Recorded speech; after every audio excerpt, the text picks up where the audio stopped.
Once again, welcome to the first session, or episode of what we are calling the Sea Chronicles.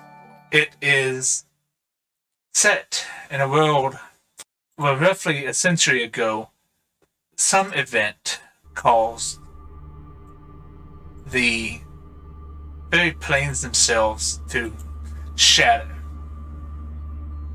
This infinite cosmos in between the planes leaked out and swallowed most of the worlds, as it was, most of the multiverse. We get the impression that travel within this void is very often fatal. That is until about a decade ago, when a group out of a place called Stillhaven figured out how to travel in the Void Sea. And those that are brave enough or stupid enough, or maybe a little bit of both, can make quite a bit of money ferrying goods from places that have them to places that do not. We are looking now at some very adventurous, some of which who have been a crew on one of these ships, and some of which who are about to be thrust into the action, as it were. Okay, so let us begin. If everybody would, please roll me a d20 to see exactly where we start. We start on a sandy beach. So Voss, why don't you describe yourself as you wake up on this sandy beach, the last memory you having is performing in this town, or rather helping your troop perform in this town, trying to make a little bit of money.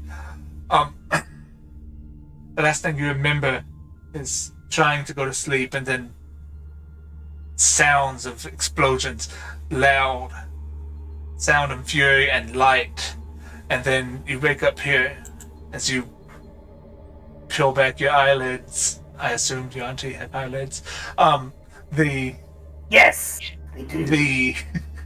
The sun is bright, and as you look up, you can see that there are in fact two of them in the sky, bearing down on this small beach. And as you look out about 100 yards, you can see this shimmering aura of light, and behind it is just total darkness. Darkness that you know you've been in it before, though you have never actually seen it as you have been in it, because of the nature of this way that you have traveled it, is the Void Sea. You've never seen a barrier this close to the edge of land before, however. And you watch as it stretches up and makes a dome overhead and fades out of the distance behind you. So, Savas, you wake up on a beach. There are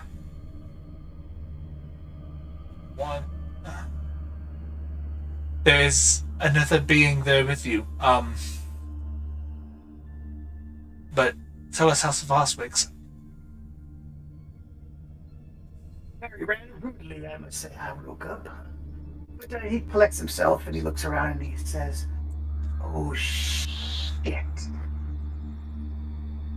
And I find myself accoutered. I was not quite in bed form, so I decided to... I should have all of my stuff with me, but I do take a quick assessment of what I went to bed with, and yes, you have most of your stuff with you.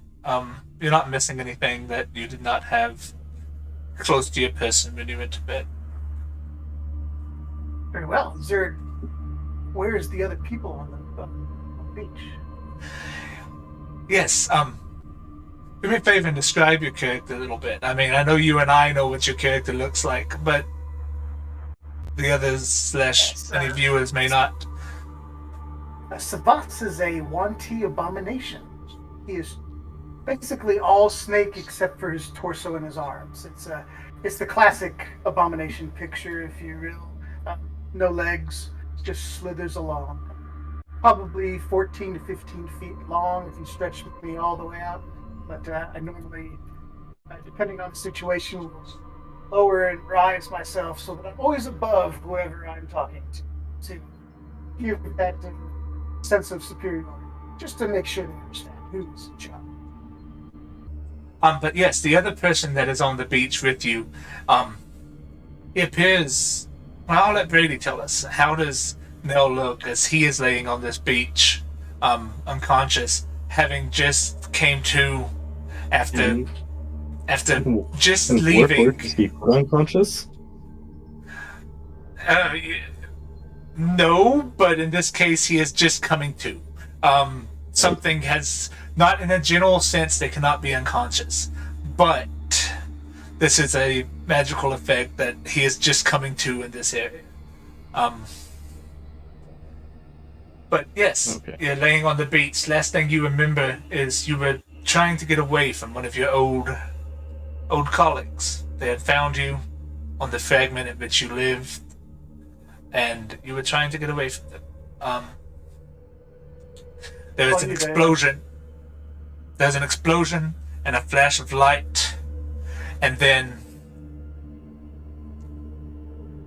blackness. Oh, You have no clue how long the blackness lasted, but you came to, as it were, on this island. Well, in this fragment, you're not sure if it's an island, I don't suppose, but in this fragment is where you came to. okay.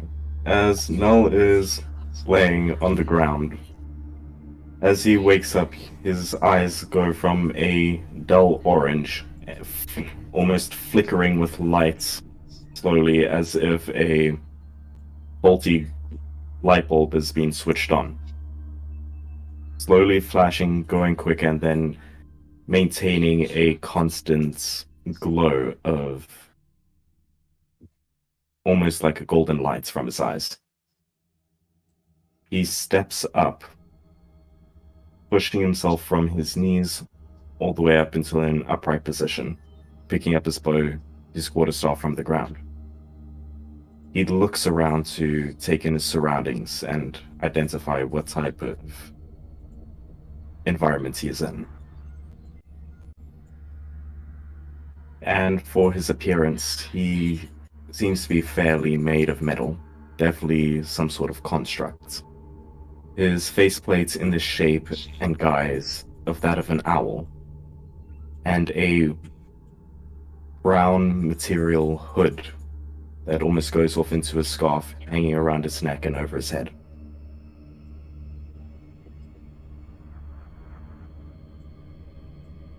Yes, you awake. The light is almost blinding. You see the same things I described to Savas, who is now on the screen.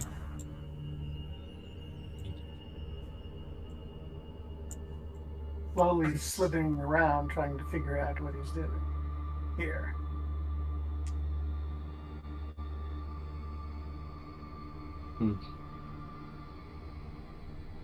Null kind of swivels his head around, almost like a turret on a stand. And is Savas in eye shot distance? Yeah, maybe 10-20 meters away. So he looks at him, body completely facing forward, his head turned 90 degrees to the right to look at him. Once Oh, Savas sees you him there. here, Can you tell me where I am? I'll turn him to him when I hear his voice, and when Savas moves, he kind of lowers his body all the way to the ground and just kind of slithers on over. I was going to ask you the same question. Well, aren't you an interesting specimen? raise himself up. Yes. I have to Ve- say the same about you. Very tall, as he's looking up at us. Who are you? I've never seen your kind before. I have hardly seen my kind either, nor have I seen yours. Interesting. Do you Yes, know I how have- it is you came here? I went to sleep, and I don't know if your kind sleep or not, but it's when I rest, and well, an explosion of some sort. I must sleep when it happened, I guess. I find myself here on the Meanwhile, void sea. Edsno, you are there in that all-familiar darkness that you have no clue how long you have been in since the incident that led to all of this, all of your backstory. You hear a soothing voice as you awaken for the first time in what feels like forever. Ah, child. You are finally awake. That means it must be time. It's Merido, your savior, your patron. Woman who has kept you safe for nobody knows how long. You watch as the darkness in front of you coalesces into this vaguely feminine form and looks at you concerned. You still do not look as if you have slept well.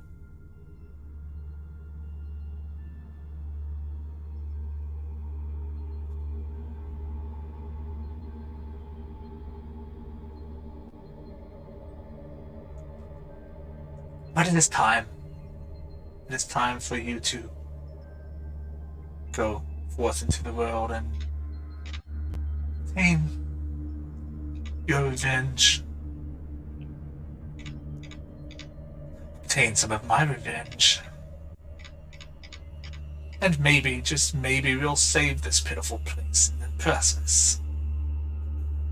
She raises a hand and just gives a snap. And suddenly you're just engulfed in this blinding light.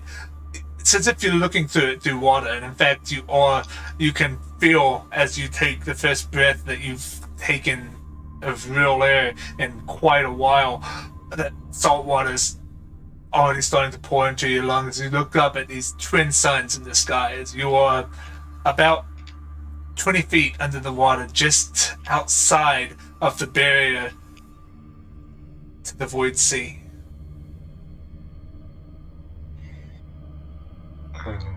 Swim up.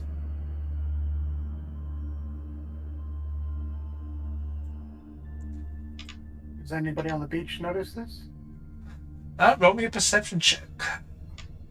And I'm sure Edsno is swimming toward the surface. Yes.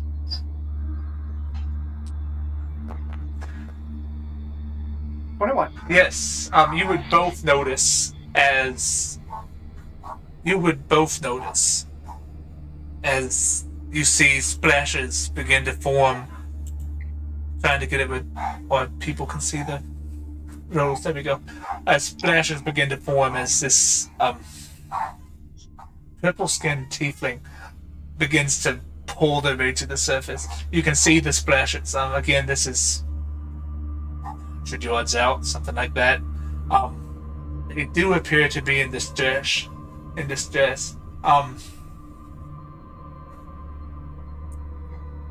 Roll me a acrobatics or athletics check there, Edsno, to see how much distress you are in. Let's go with this one. This is a little bit higher. Yeah, they're treading water, but just barely. This was a shock to them. You can you can see even from the distance that you are that they're coughing up water. What do the two of you do? Now, without hesitation, rushes into the water to go Well, try that's fetch. odd. As he runs away from me.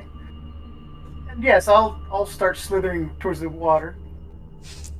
Kind of Alright. see what this new automaton creature that I've found will do, and if need be, I shall.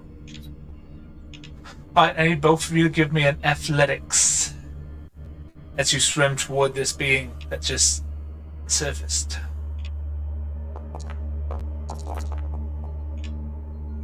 Hey! Yes, Savas, your hydrodynamic form. It's made for this. Yeah, your hydrodynamic form cuts through the water. I'll probably get to scare him by coming at him in the water like this. But, I'll reach out and say, we're here to help you. Are you in distress? Yeah, your lungs are still vaguely full of water here, Isno, as somewhere just. But you manage to grab them and start with that. Your hydrodynamic form just slithers forward. Yeah. You manage to make it to them fairly quickly, and you manage to grab them and start pulling them back. Make me another athletics check. I assume Neil makes it there about the same time. Roll me another athletics check to get them back to the shore. Roll it at advantage. I did so good. Okay, Okay. yeah, I was about to say, because I'm going to suck at this next one. Yeah. Well, that ain't good. 8 to this.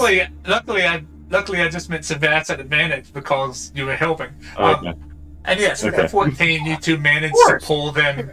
They take in a bit more water as you drag them, but because neither of you are trained for this type of situation. Yeah. But you manage to pull them onto the beach and pull them up onto the beach, and they are still breathing when they get there. Yeah. So As we're continue. trudging him through the water, Null's just going to say, "Congratulations, you are being rescued. Please do not resist." I hope you understand that reference. Yeah.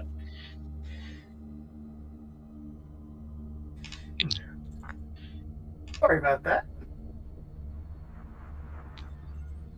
So we got him onto the beach?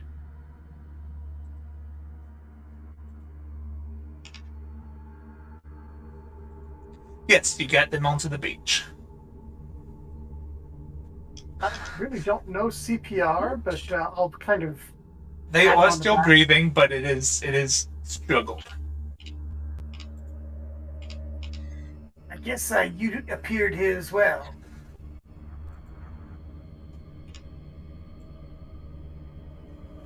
And that is the being you are looking at should be on the screen. That is Etzno.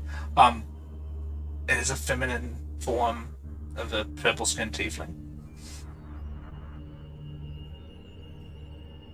Horns. Ira, if you are speaking, we can barely hear you. Sorry. Esna's wearing a decently thick dark leather jacket and with kind of jeans with a bag at her side. She doesn't seem to have any visible weapons of any sort, though.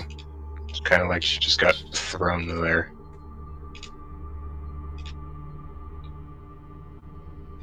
Why did you go swimming in clothes? Perplexed look comes onto Null's face. Am I able to talk, or am I still coughing up water? Yeah, you would have managed to cough up most of the water at this point. Well, I didn't exactly go swimming. I got thrown there. Interesting. Who threw you? I don't quite remember their names currently. That was a very mighty throw. I don't see anybody around. Neither do I. Been down there a while, I believe. Been asleep for a while, at least.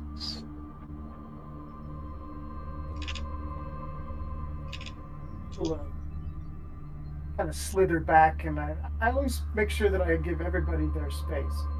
Too close, or once I see that she's not in distress anymore, I'll retreat to nice conversation levels. Distance. So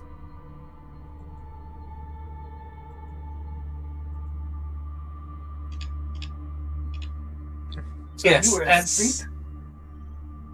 Go on, Cash. I apologize. Well, I guess some introductions must be in order if we are going to be on this beach together. My name is Savas. I believe I am Esno, if I remember correctly. Nice to meet you both. Nice to meet you. And you are?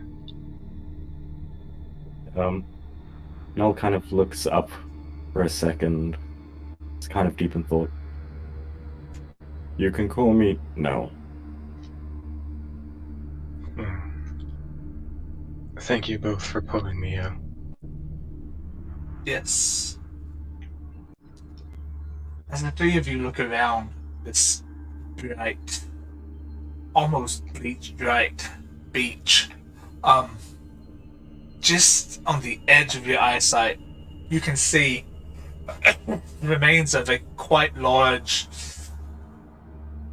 metal vessel. Some type of a ship. It appears to have run ashore, again, just outside of you, just on the edge of your eyesight down the beach, and which is a perfect spot. Meanwhile, the rest of you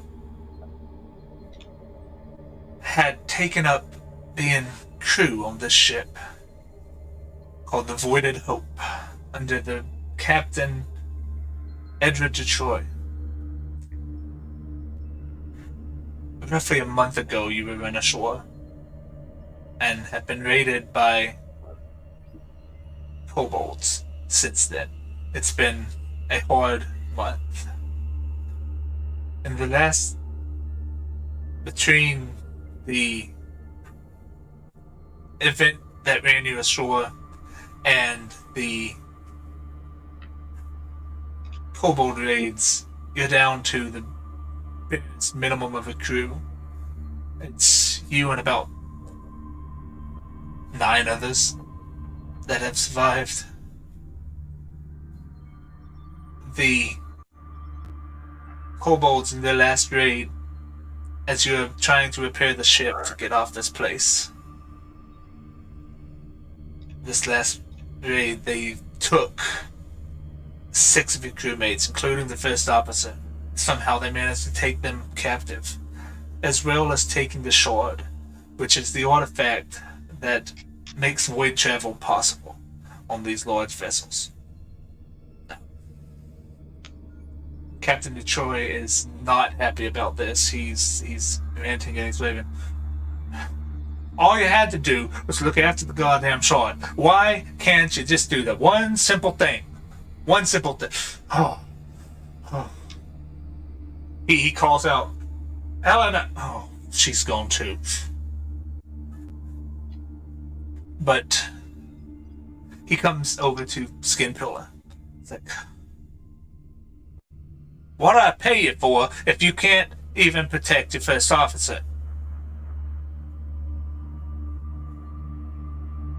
He caught me while I wasn't looking. Well, you need to look more often. As he's talking to this, and I'll let Sino describe the large fuzzy creature that this gnome. It's tall for a gnome, but he is a gnome. He's got a reddish brown mustache and long flowing hair. His head under quite a nice hat. He's dressed fairly elegantly, though the time has started to wear him down. Um, you can see that his left arm is made out of a metallic substance, very close to the color of the ship. And as you look up, he has his sleeves rolled up because it's rather hot, so his sleeves are rolled up, and you can see the clockwork gears and stuff in this arm that make it work. Up in the shoulder, there is a socket, and within which is a gold and dark purple gem. And he kind of holds his arm a bit at the joint of flesh and metal as he moves it. You need to look harder. And then he goes back to doing stuff. He goes back to trying to repair the ship the best he could. Will do, Captain. Marvin, you are approaching this interaction. What does Marvin see there, Sino, as they approach? What? Oh. Yeah, Skid Peeler is, fairly tall, and, but, has no problems, taking orders from someone smaller than him, because most people are. He, is, a bugbear, and he, is, he's got, he doesn't have a shirt on, and he's fairly muscular, and he likes to carry around a large glaive with him, and he likes to. You can obviously tell that he is loyal to the captain and has served with him for a lot of years.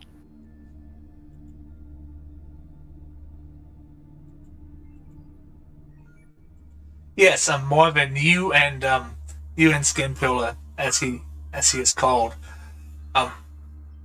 you've been proselytizing to him for quite some time, trying to instill the virtues of your own deity to them.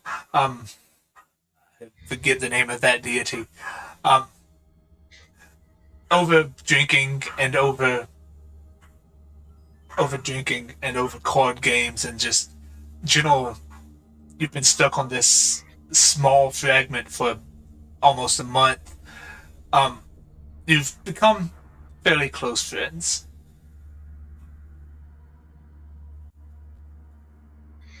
SP.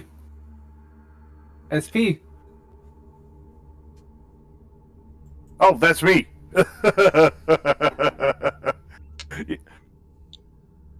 But are you? No, what can I do for you? Did I just hear you're heading back out? It depends on what the captain says, but yeah, I wherever he goes, I shall go with him on Again, the voyage.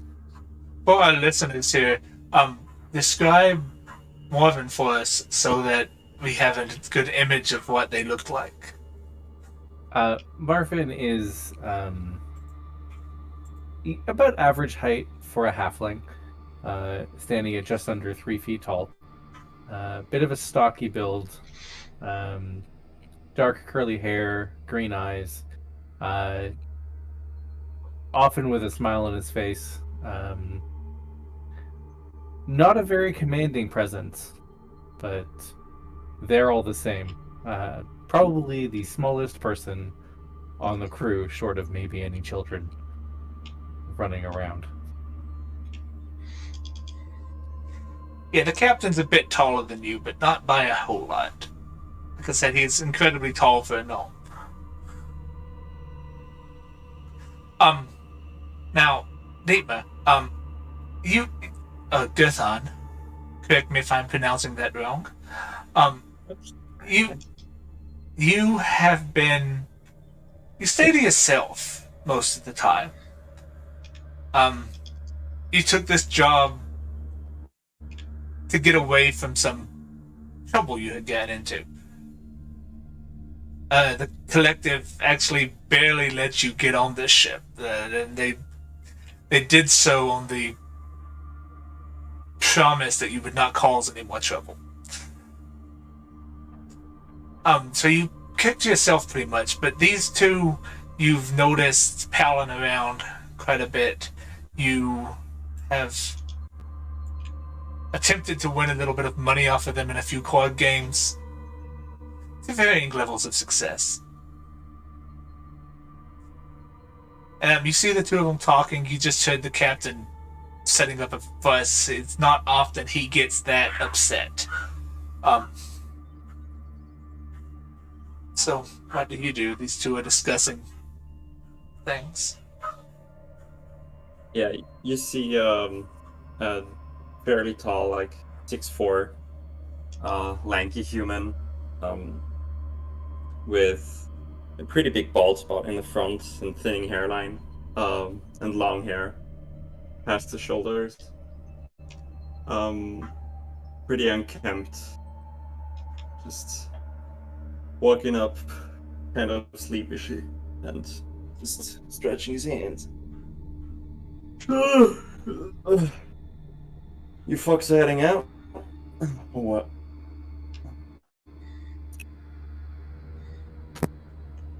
Do I want to get away from this fucking shithole? Finally. It looks like Skinbeeler here might be heading out. I could go for a jog.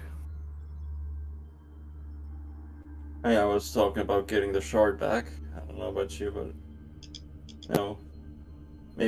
maybe also get the crew back, or maybe the kobolds ate them. I don't fucking know. But you up for it?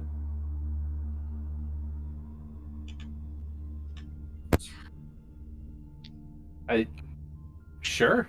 Why not? I mean, we do need to get them back. Now, Ren, your story here is a little bit different. You were not on the crew of the Voided Hope when it was ran ashore. You were on the crew of a very small vessel. What was that had crashed here through some events a couple of weeks before the Voided Hope arrived. In the crash that put you here, you were left alone. The rest of your small crew running this small vessel, probably not much bigger than like a minivan, is a very small void vessel, made to go very fast across the void sea and travel a few passages. It crashed, killing the few other crew that was there. And you thought you were alone here, aside from the tieflings and this mysterious shadow that would appear and disappear every so often. A few Sahuagin about that you've seen, but you thought you were alone, that you were the only non-monstrous person there. And then this other crew of maybe about 19 or 20 crashed and was ran ashore. You quickly offered your services to help them get off in exchange for also helping you to leave with them. To which the captain said quite handedly, "Well, boy, if you can pull your weight, then I guess you can be with us. Many hands make light works unless the hands are full of shit." So you took the job. You started working to help repair the ship, which had several very large holes in it and several burns. Luckily, they were carrying some of the material that the ship was made out of, which made the repairs possible, if not a little bit hard, because we're working with steel. You see these three talking. You've not chatted with them much, as you've been offering condolences to those that lost close friends in the running ashore. Some even lost family that they were serving with. But you see these three talking, and you think, okay, I should go and speak with them.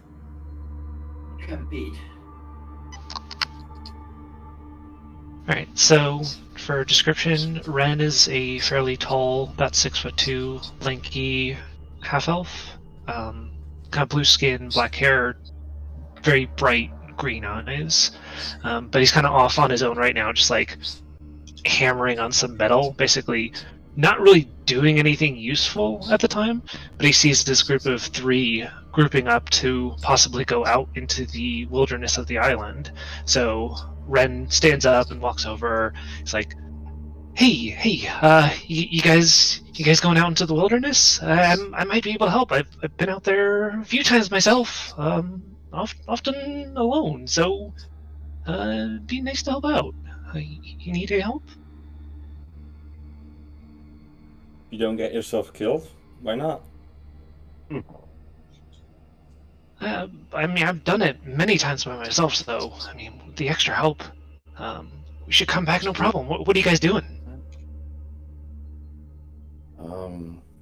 Trying to get the fucking shard?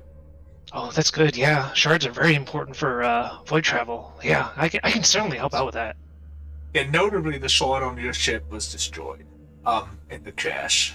Oh, his shard. Yeah. My ship gone. Shard gone. Everybody gone. But I can help out here. Not that a shard of that size would pilot a ship the size of the Voided Hope, but it is not there any longer. It was destroyed in the crash. So you're saying you're the only survivor of your whole crew? I think so. I haven't seen anybody else. And I don't know. Kind of sounds like you're a bad luck charm. or it could be good luck too. Yeah, but just No, for bad you, luck is man. just an opportunity for good luck to shine through. So Or my bad luck has run out, and now I'm all good luck. Well, I'll keep safe distance if you're fine with that. Yeah, I'll just trail behind. You won't even know I'm there. All right. Yeah, about this time is when you notice the three figures, each strange in their own right, walking up upon this wreckage. They are at this point a few hundred yards out, just within your eyesight. You see, we've already described Savar, Snell, and Ed Snow. You see those three walking slowly and cautiously toward this wreckage of the ship. The three of you see these four chatting. You also see the, what did I say, 9? You see people running around making repairs to the ship. You see a simple forge has been set up to shape this metal into the places that it needs. A simple... I already did it. Promise. A simple forge has been set up to shape the metal into the plates needed to throw it onto the side of the ship and make it watertight, or not water, but void tight again. Make it able to travel.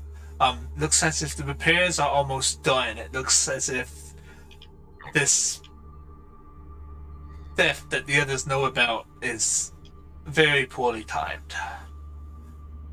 You see, walking around, giving commands, talking to some others, the tall gnome that I described before. So, we'll allow this interaction to take place. These three are walking up. What do the rest of you do? hey, Ren, how many people did you have on your ship? This is a small ship, maybe 10, 15 at the most. I mean, I didn't really keep Not track. even that many. Not even that many. It's probably like 5 tops. It was a very small ship. Maybe Yeah. 5, 8. I don't know. I'll look around their legs. Do any of them look familiar? They seem to be new. Sure, we would have noticed them before. Is that a fucking giant snake? No, I think I would remember them. They're not part of my ship. Do they look familiar to you? I'm gonna go with no. I mean, the tall, scary snake one kind of looks like he belongs here.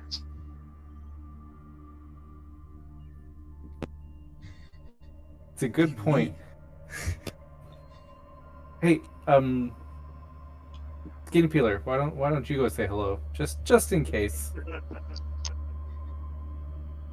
This I can do. I will go introduce myself in a semi-threatening way. Like, Remember to smile. Smiling is always good. oh, but I have fangs. It'll get the point across. I will try this. And I will, I guess, approach the group on the beach. Okay, you've already had a quite harrowing morning, the three of you, and now this large, fuzzy creature, known as a bugbear, is walking towards you. It's not something you see very often. They don't often integrate into society, and when they do, they quite often still stick to the outskirts of town. Much like Savas would have been, if it were not for his unique background. I look towards Savas, and then back towards the bugbear, and then back towards Savas. I think you have some competition in height. Yes, I usually don't interact well with new people. I'll let you do the talking, and I'll just stand really tall. How about that?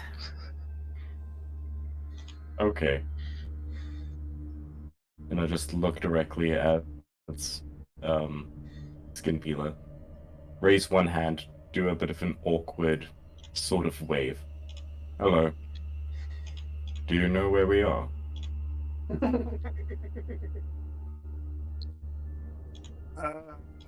Not currently, but I believe the captain will know once he finds the shard and the chart. Evidently, we have lost the chart. So once we find these, we should be able to get underway. What are you doing here? I do not know. Do you know why I am here? Are you tasty? I just look at my metal skin.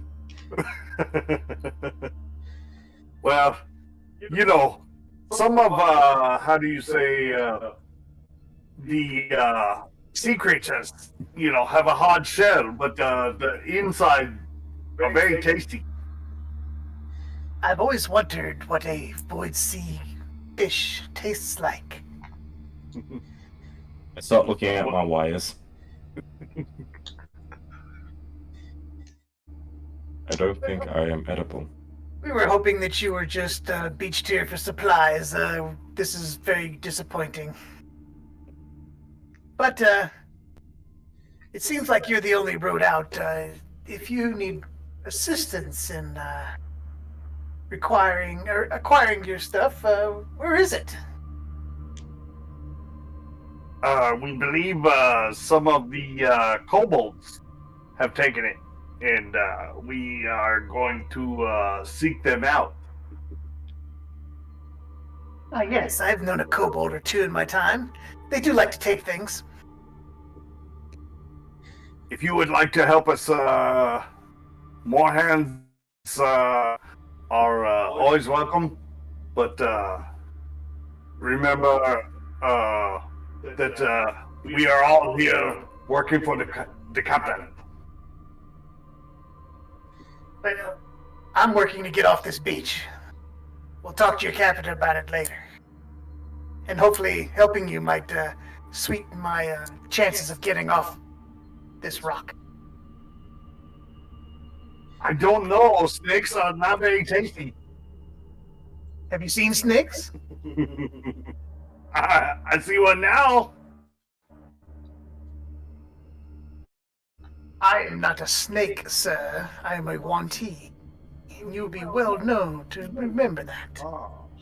Are you tasty? People who have eaten my shedded snake, and they did not seem to have a problem with it. So maybe. Perhaps a soup or a stew then.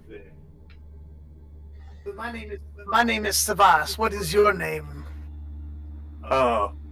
And when he is asked his name, he'll his face will go real deadpan, and then he'll just say, "Skin peeler."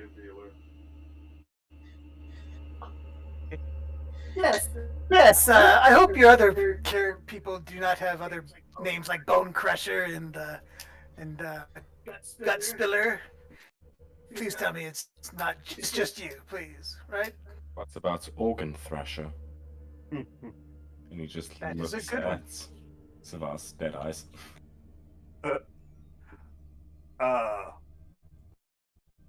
I don't know how I got this name. Must have been from when I was fighting or something. Was it a mean nickname from your childhood? Like Scar? I will say, if you're going into battle and you're wanting to scream your name, Skin Peeler is definitely better than, say, Bob. Bob can be very threatening. Yeah, I fought a Bob once. I hop off the boat Obviously, and yell Skin out, Peeler won the fight, correct? Peeler, Yes. they safe? Well, The name Alright. works quite now if the part of you that's edible is your sheddings, because that would be part of your skin to peel off. that is true. And he'll kind of do a little slither, and he'll look around the bugbear at the human that's trying to talk to us. Yes. What is your name, sir? Guthen? Oh, thank God. A real person's name. Thank you. No skin peelers, anymore. Yeah, no. But you seem of a similar level of weirdness, I'd say. So, Yes. I am a wantee. so what are you up to? You're gonna traveling, enjoying the beach. Not quite. We woke up here, and I would much rather not be here, if you understand. Hmm. Might be that we're in a mutual situation. So you help us, we help you, kind of thing. I'll look at my companions and kind of expect what they want to do. I mean, that works, but what's the goal of that ship? It looks like it would sink in an instant. Well, it would. As we're getting the shard back. If you know about the shard and traveling the void sea. Oh, she'll sail just fine once we get that. Hold on Well, now, I thought you were going out and getting a squad together to get that sword back and see about trying to get Helena and them back too. Who are these folks? Null raises a hand, awkwardly waves. Hi, I am Null. Lowers his arm. As no, I kind of just woke up here. Drowning, mainly. And the more people that show up, the Savas kind of slithers back a little bit, but he takes a look at the new fellow and my name is Savas. What is yours? The name's Troy. Captain Edward de Troy. Well, I needed So some this new is your food. boat. Yeah, it is. It's my boat.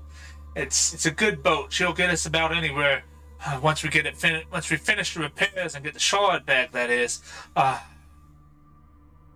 Skin Pill, it Let's looks like you working on found that, it. It Captain. looks like you found a scribe. Y'all get my shard back. I'll get you off this rock. This Hey, Will.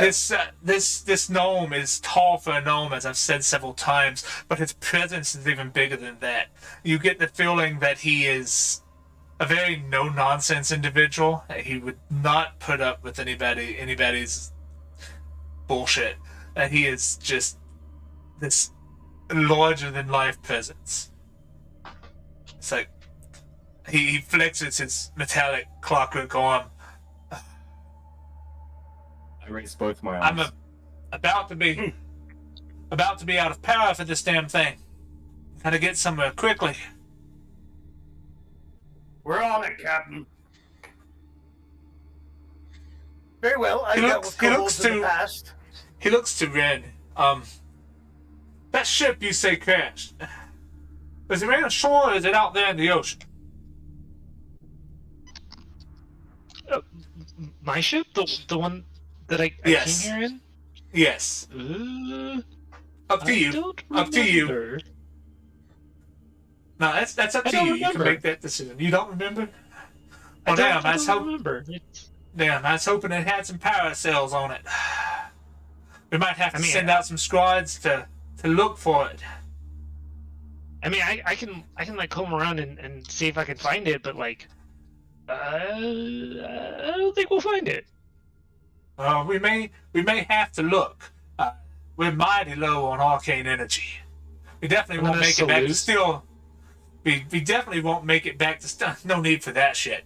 We definitely won't make it back to Steelhaven, but we may not make it to this next place. I know we can get stuff, and we could push it with arcane energy from any of us that have it. But I'd rather not die in the process. So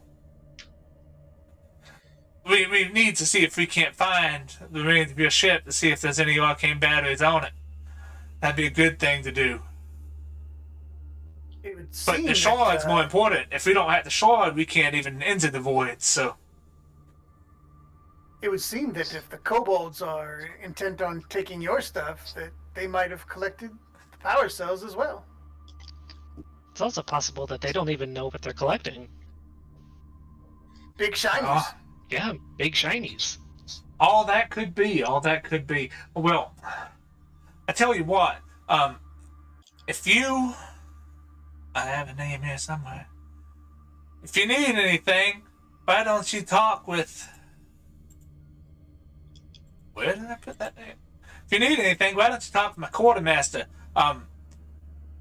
She's a little on the shady side, but she's always been honest enough. Shady is good. Better than out and sun. Not that type of shady, I have a feeling. Now you can talk to. You can talk to her. It's a great thing. She should be able to help you.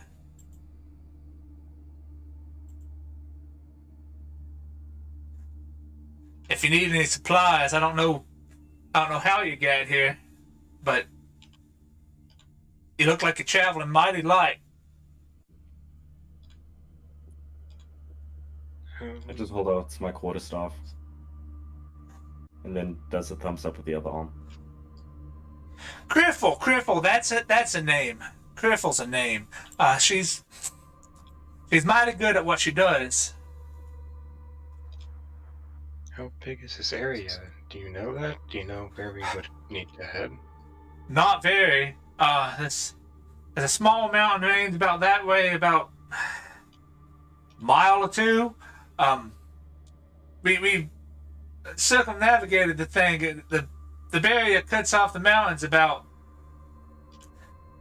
maybe 4 miles off in that direction. He points it.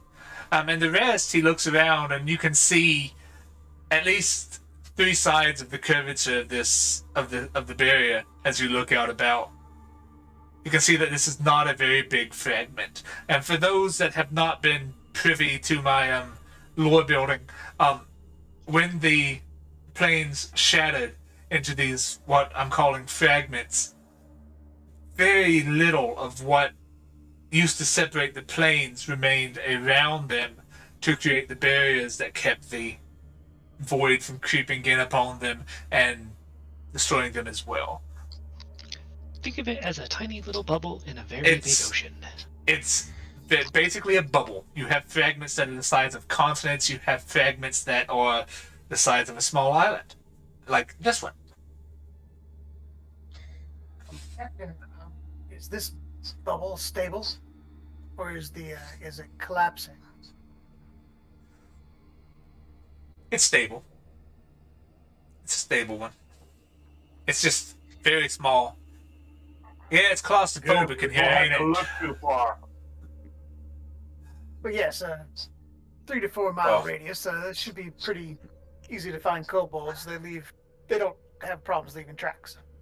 Well, the kobolds, they seem to be coming from the north. I've sent a couple of parties out to look for them. Ain't found much. You might ask some of the sentient beings that actually live here. There's some Sahurgan about. If you can get them to talk with you instead of trying to eat you. It's also that mysterious shadow that shows up every once in a while. It's odd.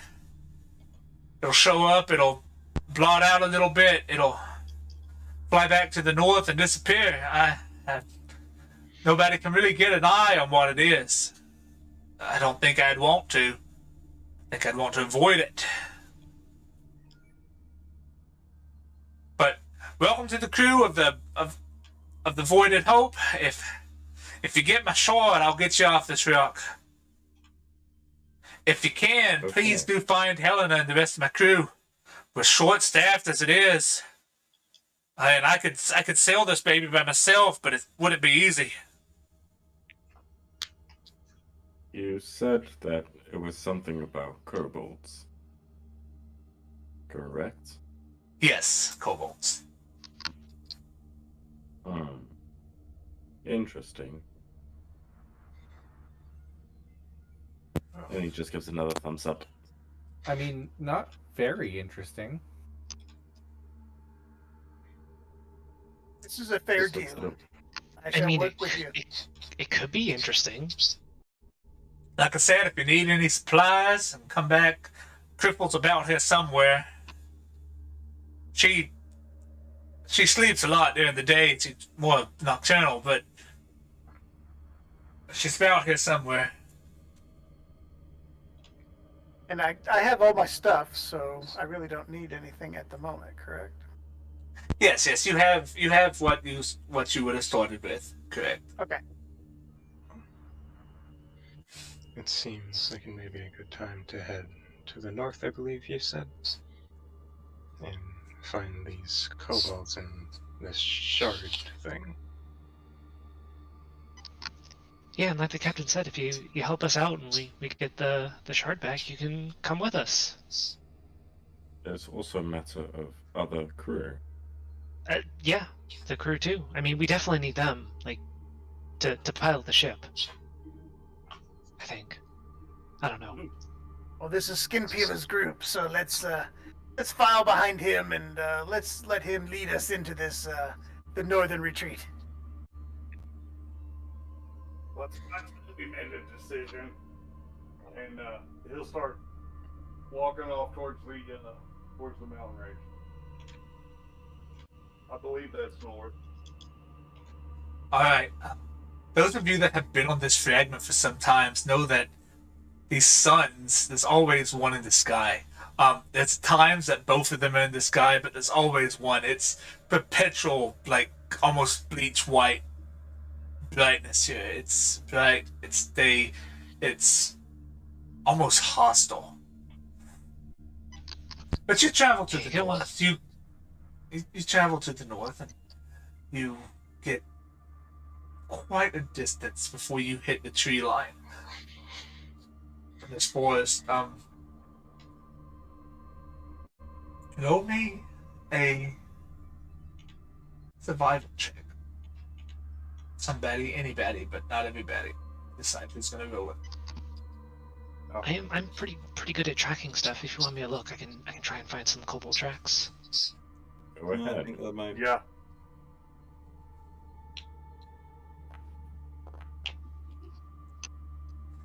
21, Nice. pretty good. Yes, you find some tracks, but pardon me.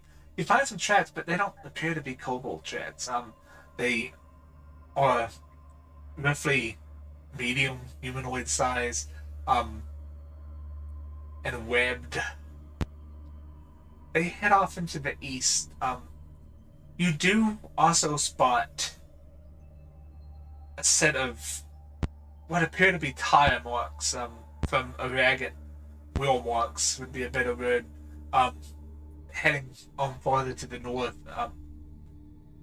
It looks as if it's being pulled by something, but you cannot tell what was pulling it. But you see the wheel marks are pretty definite. Are there any other footprints around the wheel marks? Like It's it's possibly like a troop of moving, a group. If you had to guess, it would be a large group, but you cannot make out. Individual. I say large footprints. group. You cannot make out individual footprints. It's more like this being drug, if that's the way to put it, by several of something, at least a dozen. But So again, if you I were can't to make out. You can't make out individual footprints. No. Yeah, if I were to wager, this looks like a group of individuals carrying something, and that does kind of sync up with the kobolds. Like they stole a bunch of stuff, and they may need something to carry it. The other tracks are going off into the ocean, and they look webbed. So that one doesn't look like as promising. Void wet, then. Find kobold. Find shard. Shall we continue? Gives another awkward thumbs up. A man of few words. I like this. And I vote for following the wagon tracks. First smart thing I've heard you say, Biela. I think north is a choice. Kobolds Okay, so do have wagons. Okay, so you follow the wagon tracks. You go for. It feels like it's quite a long distance. You're well within to the shadow. It's the first time that most of you have had relief from the suns bearing down upon you. In quite some time. The way that the suns are situated, even within the tree lines, you did not have a whole lot of shade. It's just this bleachy white. But yes, you come up on the foot of some mountain. You see a small wagon, a campfire, and a log that's obviously been set out for some people to sit in. And apart from that, you see pretty obviously it's a cliff face, lined Bless with you. trees, and other foliage. You see the wagon. You do not see anybody else. It's a cliff face, not a cliff edge. And it's a cliff face. It's got some steep. It's got some angle to it, but it's a very steep angle. And this is where the tracks end. Yeah, the tracks end where you see the wagon. Okay. I guess we have a look around the wagon area. Any clues? We are in smoke shadow territory, so I'm gonna cast something on all of you just to make sure that we go unnoticed. So I'm gonna No cast shadows? pass without a trace. Yeah, the big shadow that had been mentioned several times. Yes. Oh, Well, that's handy. And yeah. Patton starts to rub his leather coat, and a shimmer appears on it, and he just plucks a bit of the Chris. shimmer, and a mote starts orbiting him as he casts mage armor. Nice. Can I check Yes. the campfire to see how long ago it went out? Or is it still burning? It's you very well can check it. It is still glowing. Embers are still glowing. Well, it looks like if someone was here, they were here pretty recently. Although I don't see which way they would have gone. I'm going to check the cart. Okay. You check Well, the they look for cart. clues. I'm going to keep my eyes out in the trees. All right. All right. Let's handle a few things here first. I need to check something. Oh, I found the description I actually wrote.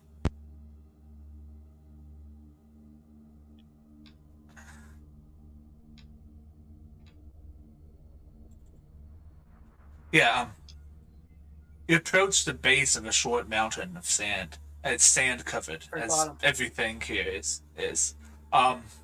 And it's been eroded right now. The peaks not quite reaching more than about 60 feet, but again, based Hey, on Dave? most. Yep.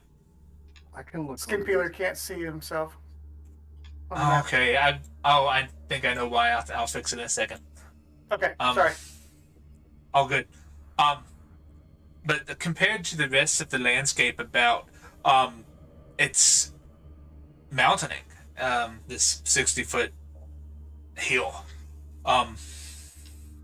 You see lining the side again is all this foliage, trees, bushes, all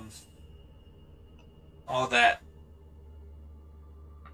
Roll me a perception check. Anybody that would like to. Yeah, I'd like to specifically check for any cave entrances.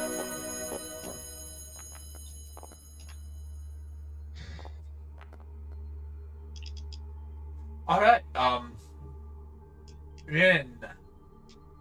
You hear something coming from the bushes against the mountain. You hear a rather high pitched.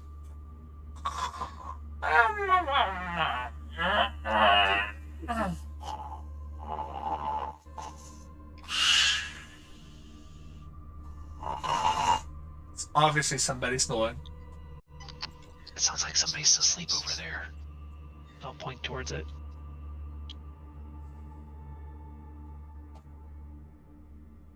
I'll go check it out. As shall Nell. Nell pulls out his quarterstaff. Alright, yeah, you come into the bushes over here, and you see this small humanoid lizard in one of the bushes, just kind of leaned back against the trunk of a tree, drooling just a little bit. He's quite obviously asleep. It's quite obvious he was supposed to be at a guard post and asleep.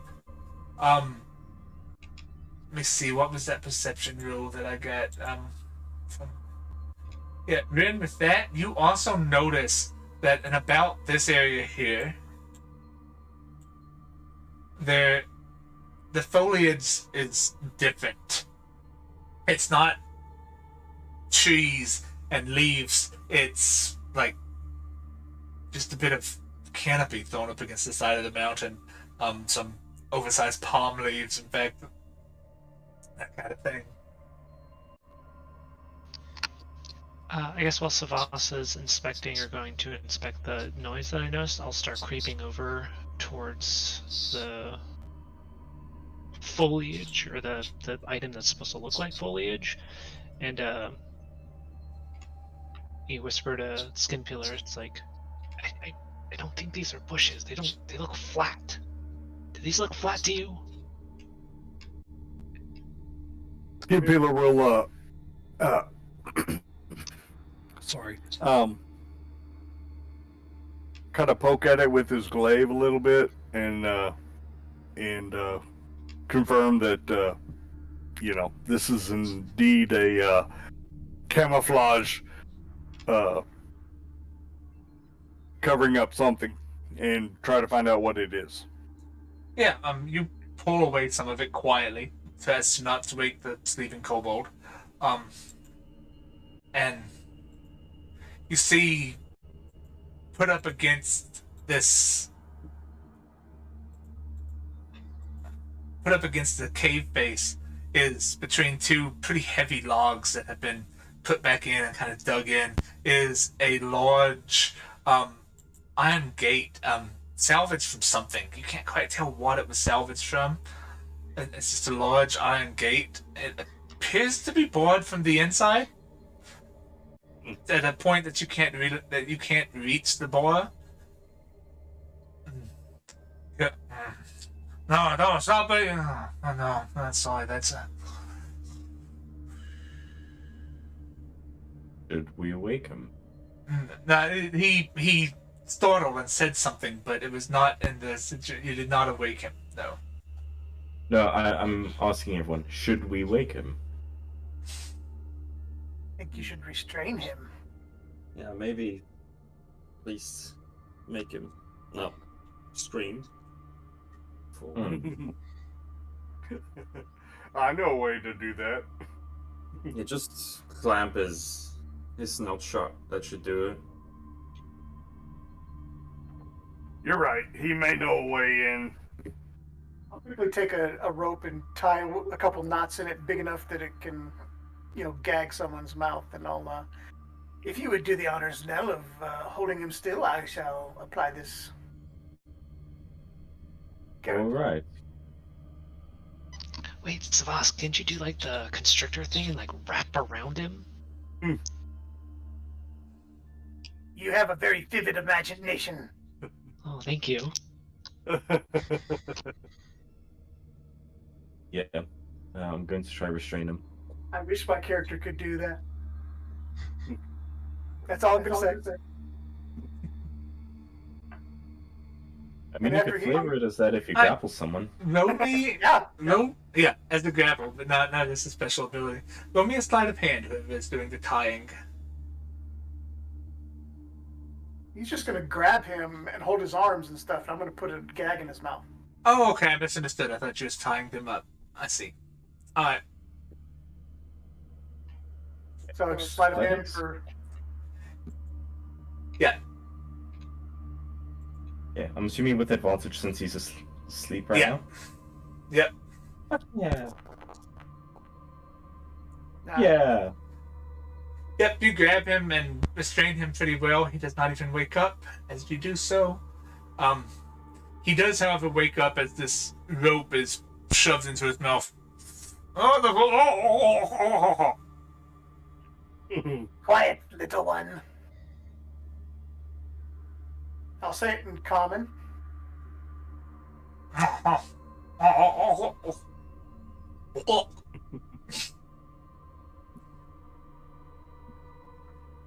Do not make a sound. And I'll pull the gag out just barely enough to have him. Yeah, as Skinpillar and the rest of you are standing above him, he follows your instructions. He doesn't make a sound. Very good. You might live through this. Can you please tell me where the shard is for the ship that you took it from?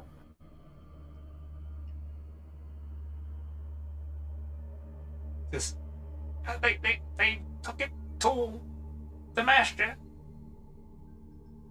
in the cave. Who's Added it this to their horse. master? Oh, I'm afraid I'm not high enough up to know their name. We found their egg a long time ago. They were quite scary. But I'm not high enough up to know name. Only chiefs and shamans know their name. Well, what is it then? Do you at least know that? I've not seen it.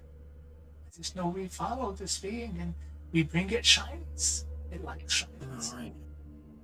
What's the egg look like then? Is it like ye tall, or is it like huge thing? Or... I was barely out of an egg when it happened. I don't know. We just hear You were a stories. child. I'm not that old. Goddamn. How many of I these came are back there? late. I came back late. I got locked out. Decided I'd take a nap. So there's no other way to go inside. Oh, this is well. If you could hold your breath good, you could probably come in from that water, from the grotto in the back, but I can't hold my breath good. None of us can. How either. close is that to the entrance in pathways? I don't know. I don't do good with distance.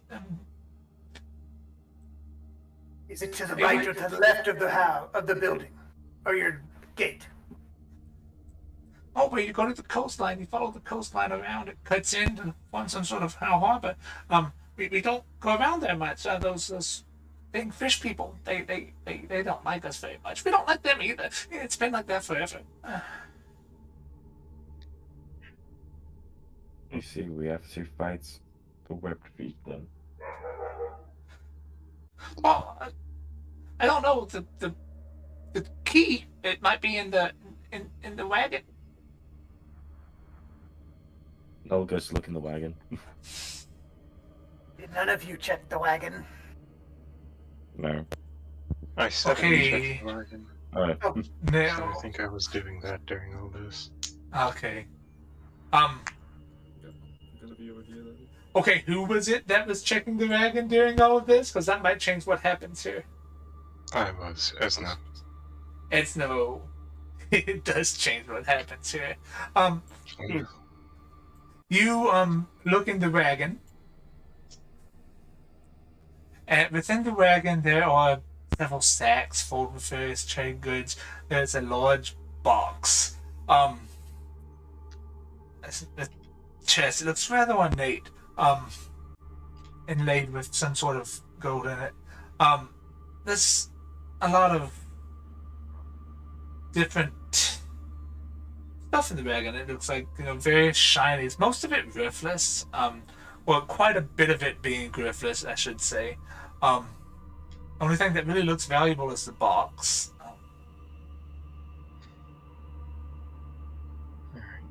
Does the box appear to be locked? From looking at it, you cannot see where it would be locked. It does not have a clasp or anything that would suggest that it would be locked. It's just it's one of those boxes that just has a simple fold-over lid, and you don't see a clasp that would allow it to be locked. I'll pick it up, I guess, and take it out. Okay then. As you touch the box, which is heavy with some stuff in it, by the way. As you touch the box, you can hear from within the caves.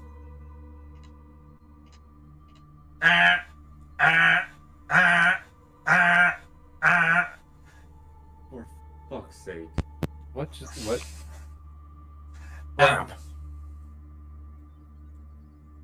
Appears we don't have to worry about the door being locked.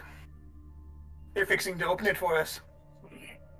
I'm going to whack the stick on the kobold's head. Okay, roll me an attack. Huzzah! He's tied up, so... Would that be with advantage? It would be with advantage. Yeah. He's not tied up, he's being, held. But, yeah, an 18 definitely hits. Well, 16, yeah. oh, 16. Sorry, I was seeing that. But a 16 still hits. For 4 damage. Oh, I was. He struggles against you as you kind of, at this point, holding him with one hand. You hear scrambling. You hear scrambling from inside. Is this? Well, they're coming anyway. You may as well let me go and run.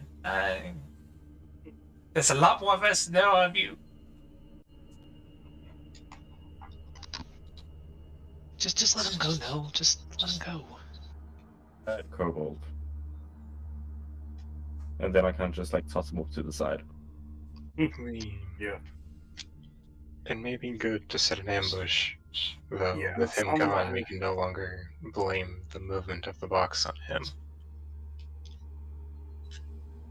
Kid Peeler will Is- get to one side of the gate, up against the wall.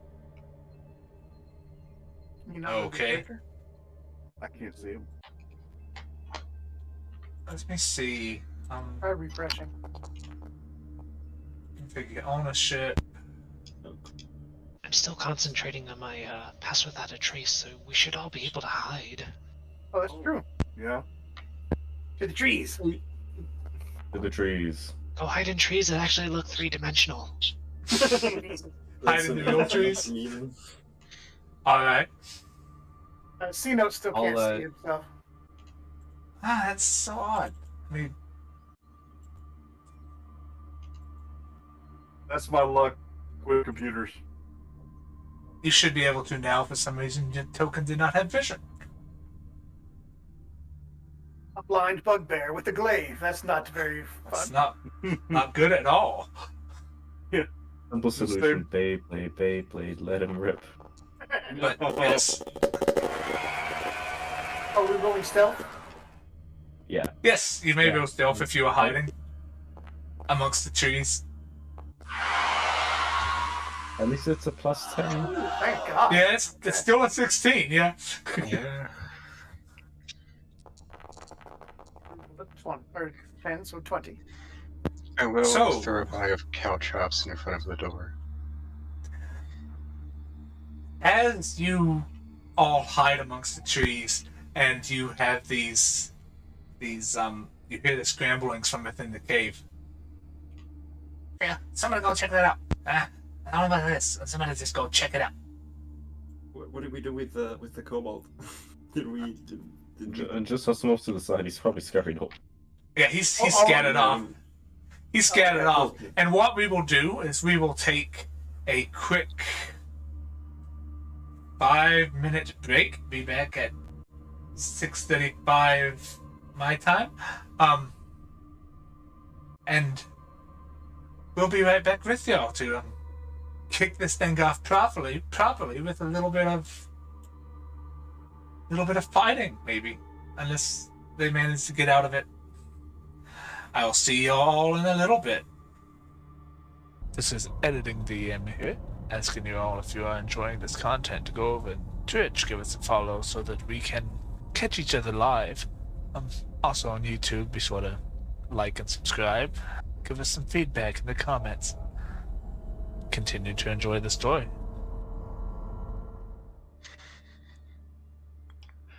Glad I'm the first one back as I'm clearing out my eye.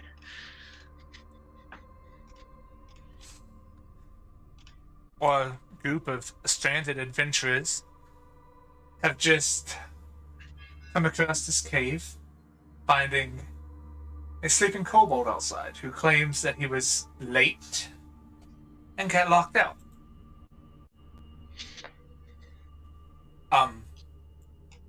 They set off a trap in the wagon adjacent that set off some sort of loud clanging alarm sound within the caves.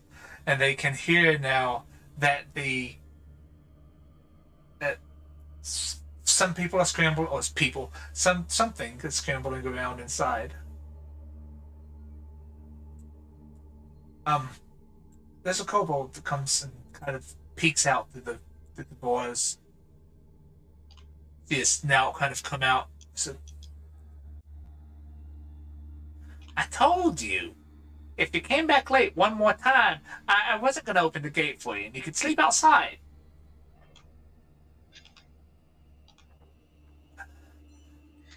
Oh. You hear some clanking, and then the iron gate swings inward, and the kobold barely steps out. Jimmy? Jimmy! Also, you know not to move the box. That's how we know when people come around that aren't supposed to be here. Jimmy!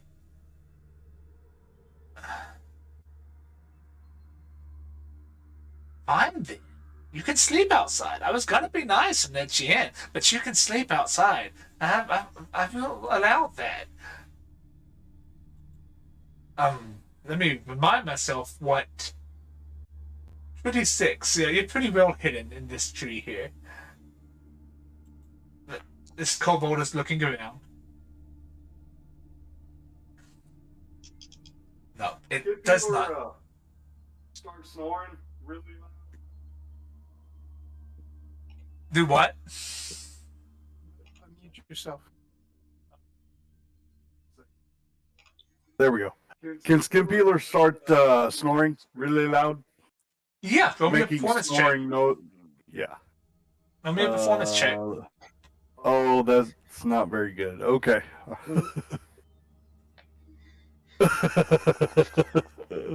It's better than the other one I rolled, which was a 1. Okay, Trying to entertain a kobold, so maybe you get with an 11. How good does this fake kobold snore sound? You tell me. You show me. Oh, okay.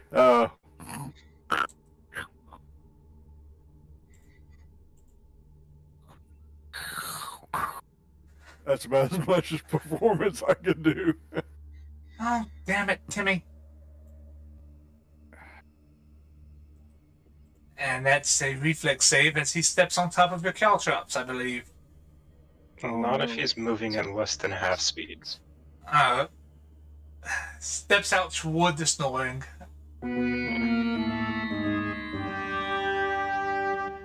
That was delayed. Yeah, a bit. I was I was very delayed. confused what that was. I will still make the dexterity save because it's more fun that way. As this feminine kobold walks out.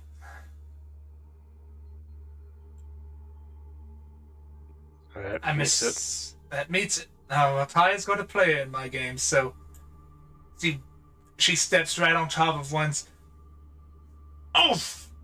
I told you need to sweep this damn path. And she looks around, this time with a little bit more, as she looks down and notices the actual. And still does not see you all lining the trees. She'll take another step forward, pull the caltrop out of her foot, and set it down. Y'all better come check this out.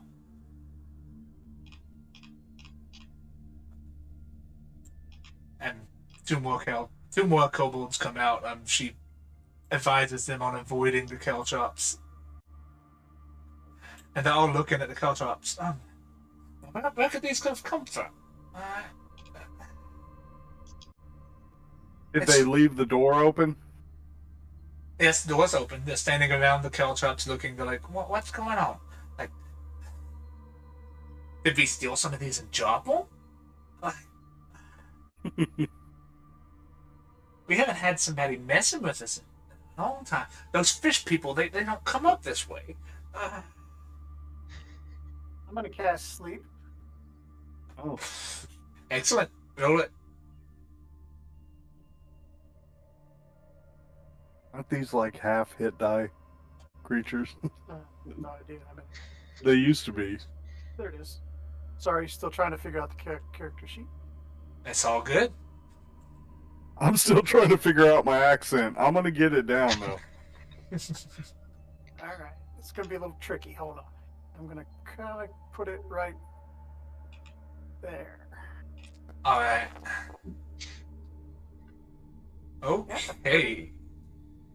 It's a high roll. Mm-hmm.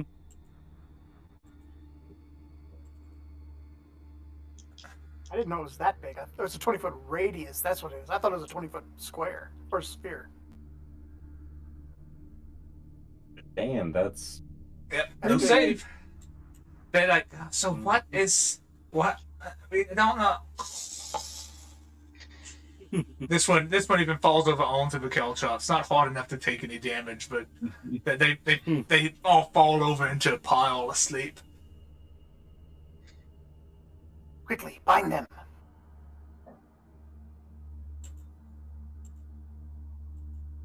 I need Impaler will start. Yeah, time a couple up. Hey, roll me Yeah. a sleight of hand as you tie them up. I'll take one check for all three. Just to expedite things. Don't take mine. Yeah, I'll definitely take Nils because that's good. Yes, you tie them up. You still hear some little bit of shambling coming about from inside. They are tied up and asleep. All right, I said we go in. Mm-hmm. Agreed. Maybe let's drag them off into the bushes just so they're not in plain sight in case any of their friends come back. Mm. Yeah, back here. Behind the big log. Alright. Yeah, you drag them off. They're little creatures. It's not that hard.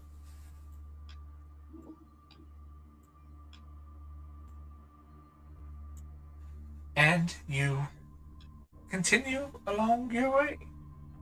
Did any of them have a key on them? He did say Yes. something about a key. It was not so much a key as it said bar on the inside. Or an inside check. I'm good at those. I think. Not really. 15. I feel Yeah. your pain. Ren, you are Shiny absolutely convinced that there's a key somewhere that you need to find. The rest of you realize very quickly that Jimmy, that little kobold, or you assume it was Jimmy, was trying to get you to move the box and look for the key. Sneaky little To get him shit. some assistance. I swear one of these kobolds has to have the key on them. Maybe it's Maybe one in somewhere the inside. inside. Exactly. We should In fact, the continue. rest of you, as you look at the door, there's no place for a key. It's a bar in the hook type lock. Collect your caltrops so I don't slither over them. Yep, I will collect them, put them back in the bag. And shall we continue on? Here we go. Yeah, let's be No, quiet I about this. swear, one of them has a key. I really need to find it. Let's go. Get the fuck with it. Come on. I'm gonna press the digitation a key and hand it to Ren, and it's going to disappear in 6 seconds. But yes, it's a key. It's a beautiful key, and as quickly as it was there, it is then gone again. As long as he's on I the get other your side of the point. gate. I get it. Alright, fine, I'm moving. Right. Sneaky people first. Hold that thought. Hold your I'm thoughts. holding my thoughts. I'm Um, holding my thoughts. Tell me what your marching order is, because what's going to happen, what might happen rather, is going to take a larger area than what is actually there. Okay. I'm definitely putting Skin Peeler in front of me. I'll stay close to Nell. Gerthen's gonna go last if he can. I'll be Okay. in the middle, But before we head out, I will slap my buddy on the back of his leg. I'm tiny compared to Skin Peeler, and give him Vigilant Blessing. Oh, nice. Okay. So the rest of you file into this cave, the light only going about 10 feet in, not very far. You can see the faint flickering from two cave mouths up front, and a faint stream of light, tinted green, coming from one far to the north.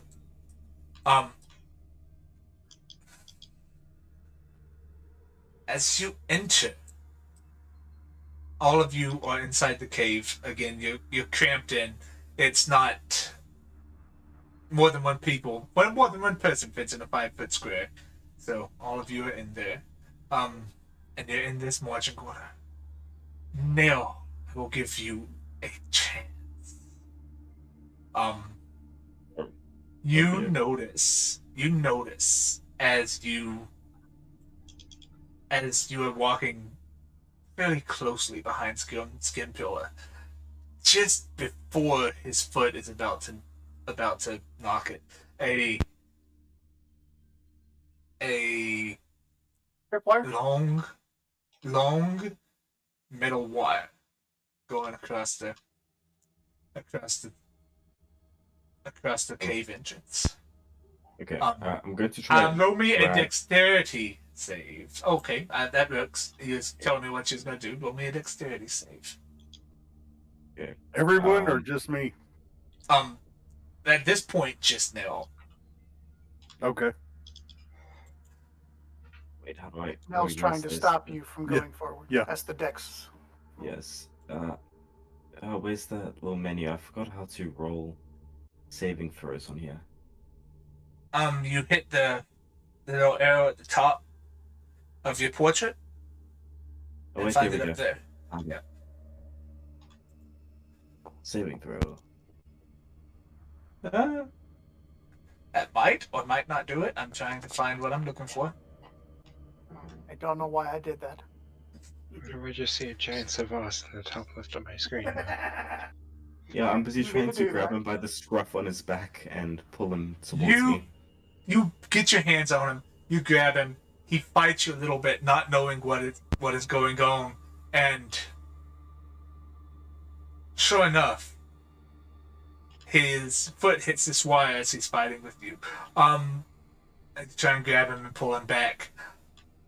I need everybody to roll me a dexterity saving throw as thunder echoes throughout this hallway. As you see a bright flash from a small point at the north. My saves are not good today. I concur. Oh man. Wait, is it a save? Yeah, Yes. I did a dexterity save. Okay. Wait, I wait. don't think I've rolled above a 10 yet. Skin Peeler has advantage. Oh, that's You're a right. barbarian, danger sense, yes. Let's see. Good call. Good call. Yeah, this- you have 19. You have Is this a 19. spell? Dave, is this a spell? Yes, I have. it is Is it not just- a spell. Okay.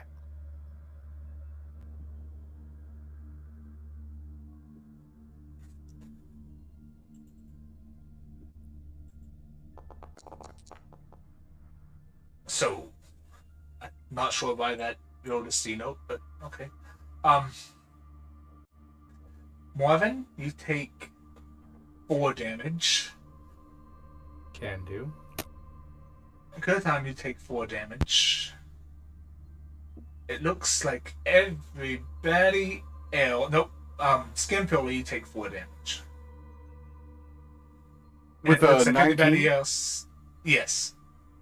It looks like Oh, everybody else okay. takes 8 damage as thunder echoes throughout the hallway, and you hear the ricochet of metal hitting ground as this entire thing is filled with shot.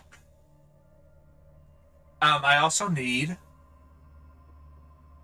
from Skin Pillar, Savas, and Nil, as you three are the closest. I need a Constitution save. So I took 8 points of damage. 8 points of damage, yes. As the shotgun goes off in your face. Oh, nice. And you also need a what? Constitution. Constitution.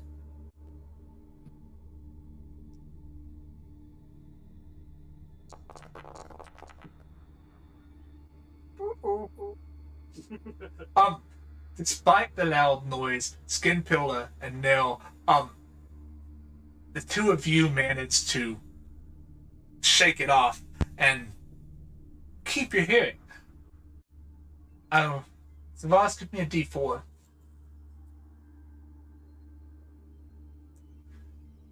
The first person that could have failed it too.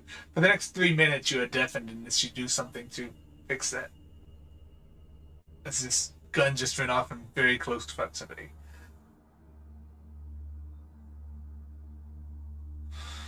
That's what he does. Do the three of us outside of the hall still take the damage? Yeah, that I'm assuming. Yeah, The thing with everybody D&D was in. damage, yeah, everybody was in. The thing with D&D damage is D&D spacing, rather, is way more than one of you would fit in a 5-foot square. It's just for tacticals. Unless you specifically said you were hanging back outside or something. Tim Peeler will turn around and look at Savas, and he doesn't know he can't hear him, but he's going to say it anyway. I believe you should call your name Save Ass. And I'll just blankly look at you, and my tongue will go flick out. Dear God. He's not that smart, but he thought he was being clever. I guess Nell is the only one that heard it.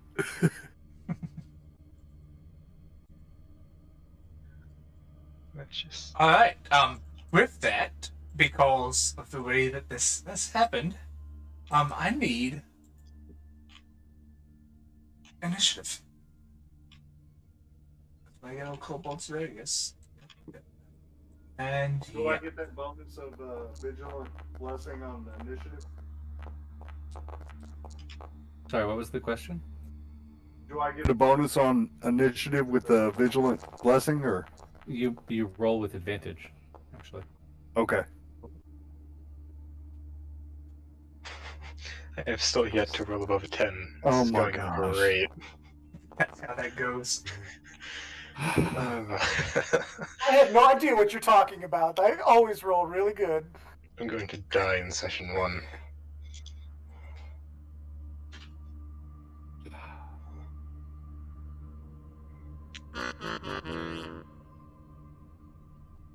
Oh my goodness. Pass without a trace is down. Oh, we're in combat, so Yeah, Yeah. It was probably for the best. it did its job. I believe our cover is blown.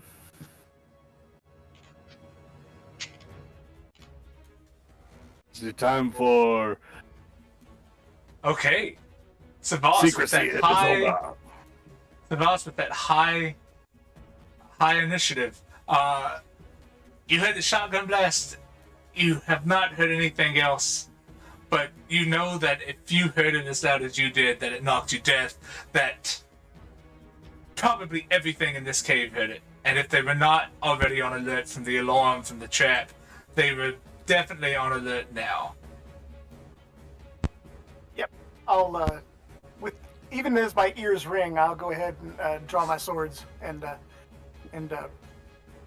basically go up to the top or the front of this door and ready my action on the first kobold that comes down these stairs or from this side. I will attack. Okay.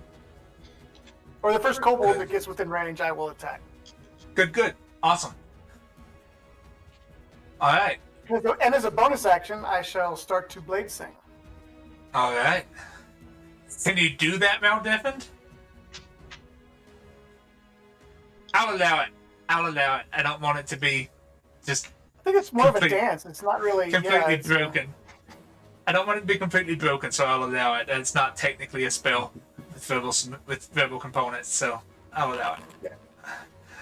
Yeah. You're just snake charming yourself. Yeah. Being in the entrance and And suffering, now you're up on deck. being in the entrance and suffering significant damage from the trap that just went off, Ren's going to stay outside but ready to produce flame. So if a kobold comes around the corner, he's going to take a shot at it. Alright. And that's my turn. Okay, Neil and Morven, you're up on deck. I think Nell is talking, but he's muted. Yeah, if you Yeah, are talking, I didn't hear anything. Brady, we cannot hear you. I am a fucking idiot. I looked at you on the video and I Yeah. saw your mouth moving and I saw you muted. It's just Yes, thank you. Anyways. Okay, that didn't roll the thing, so I'm just going to roll my unarmed strikers. It's the same thing. Alright. Yeah, for the actual roll. That does not work well. Yeah, then I'm 9 going to misses. Yeah, so I'm going to spend 1 more key point. So I can shoot off 2 more blasts as a bonus action. Alright. Which one is it?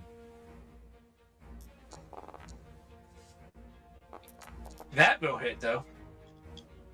So, A. on this first one on the front, how do you do this? Paint us a picture. Okay.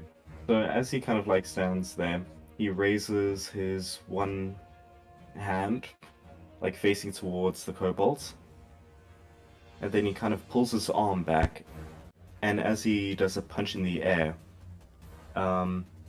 this small ball of radiant energy just shoots out and hits the target about 3 times. So he does 3 punches in the air. And then he's immediately going to fucking dip back. Okay. Because that was scary. Yeah, as these 3 bolts of light hit this kobold center of mass, he falls back over this table as the other 2 of them look over him, barely have having time to prepare. More of it, and Gerton, you're up on deck. Well, I just saw Nell fire off these blasts and come running back.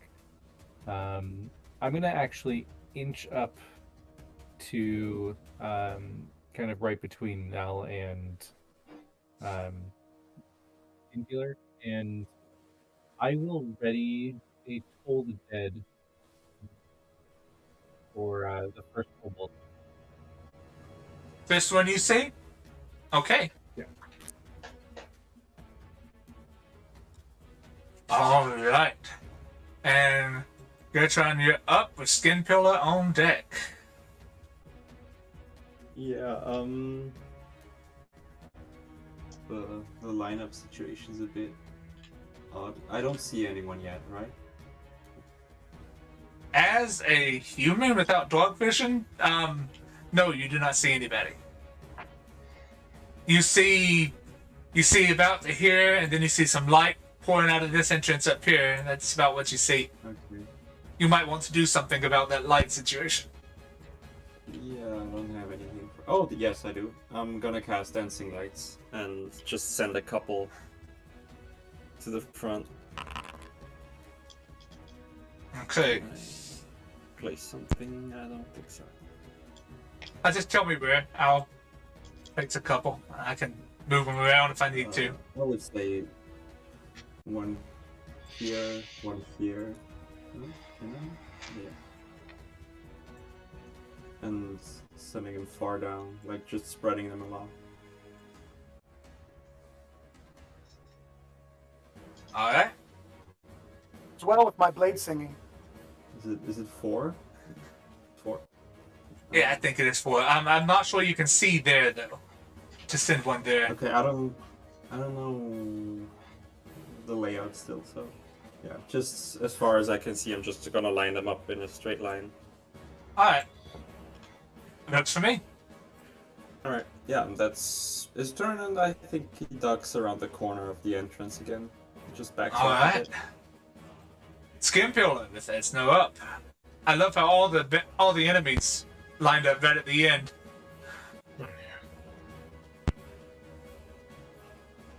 Yeah, let's see here. What can I see? I'm gonna move up to here. Well, maybe there. Yeah. And see who I can see.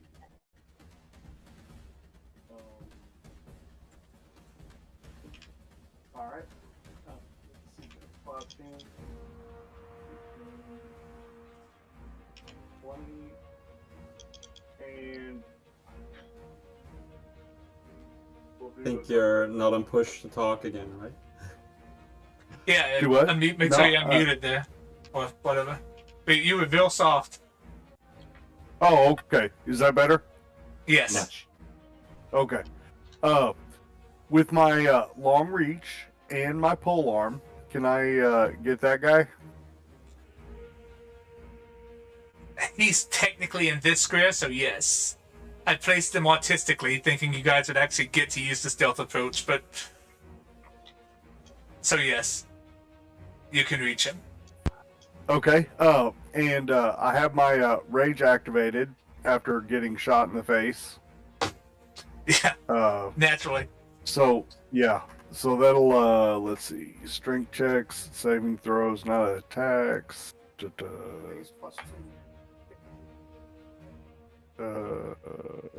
Plus 2 melee damage. Yeah. Okay, so yeah. So my question is, has that guy that is closest to me, has he acted yet? No, none of the enemies have had a chance to act yet.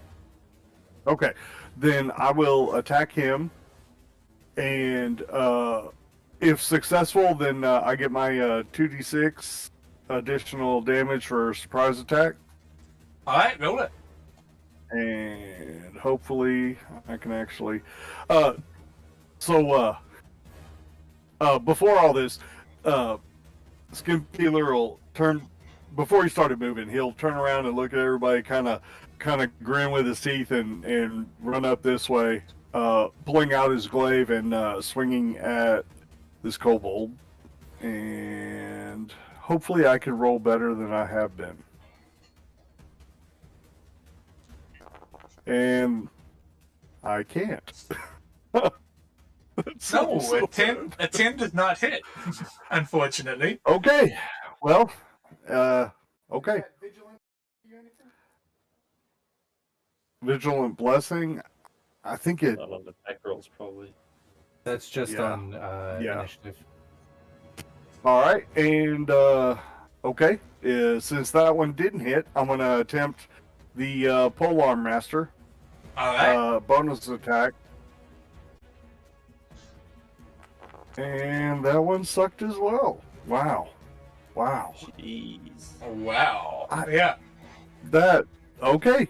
All right. Third level characters. Oh, are Yay, we bad third level? rolling. Oh. Okay. First. Did you make a level 6 character? Really? Did you make a Fix level it. 5?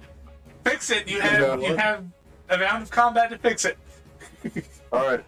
At snow with all the baddies on deck. I'm just going to reach into my bag and just rummage around, and it's just like, where? I knew they must have left me something, and just pull a just giant heavy crossbow out of this like book bag. It's got, no, that's not it. And shove it back inside, and it just vanishes before pulling out this blunderbuss. And that's my turn.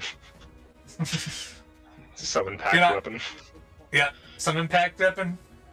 Eldritch gun. Get it. And that's all of your turn? Yep. Don't have a bonus action.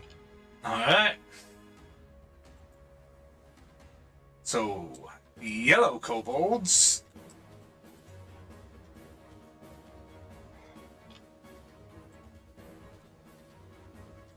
You hear some scrambling coming from the north, and... What was that? What? Hello? was the gun. That was the big scary thing. Ah! What's going on? The last of the...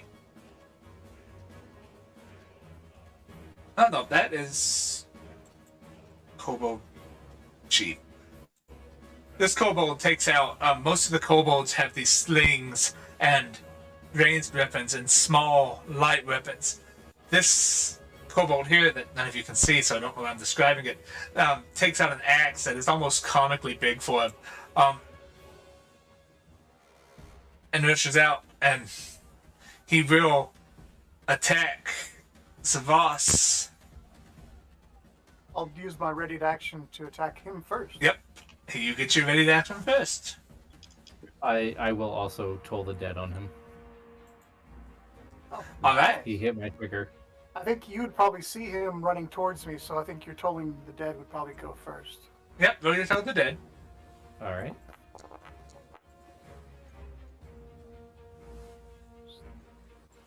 Make your...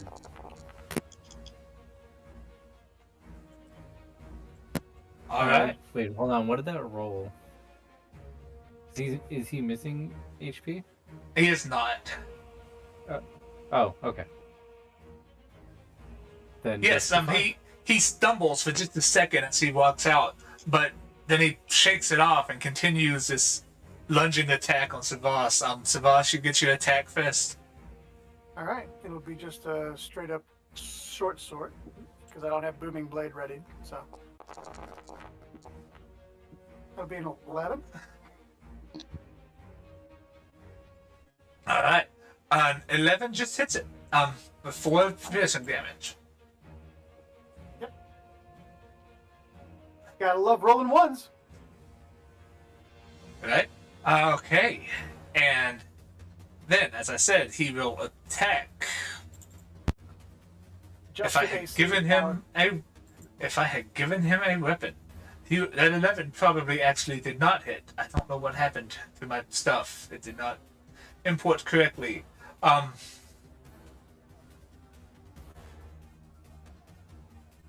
Yeah. Alright. Okay. My I will adjusted roll it. armor class is a 20. Okay. I will do it like this. Well, that doesn't hit. So he misses the first attack. Attacking recklessly though. Not that much better. Second attack. Uh-oh. Still recklessly. That was a D12, not a D20. Oops.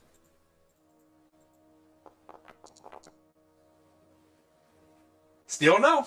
Okay, you are safe. The boss dances out of the way every time. Yeah, he brings his axe down sexy right phone where your number. tail. Yeah, he brings his axe down right where your tail was. He brings it back up. He's like, oh, and he slices across just as you do this like backwards limbo dance move. He's like, damn it, what's going on here? You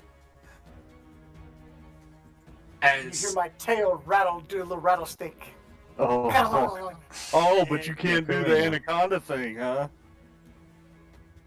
Flavor. Yeah, Oh, flavor. okay. Flavor. you hear some more shambling as 2 kobolds pop out at the end of this hallway right out of sight, and this other one rushes at. Oh no, he would not rush. That's stupid. I'm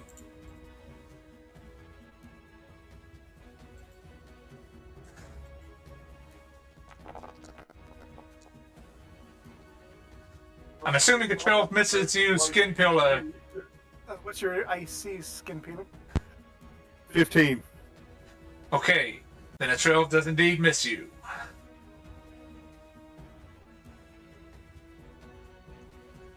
Yes, Savas, they don't quite have a line of sight on you. Aww. Now it's the white kobolds. Swin is going to fall back and do a similar technique.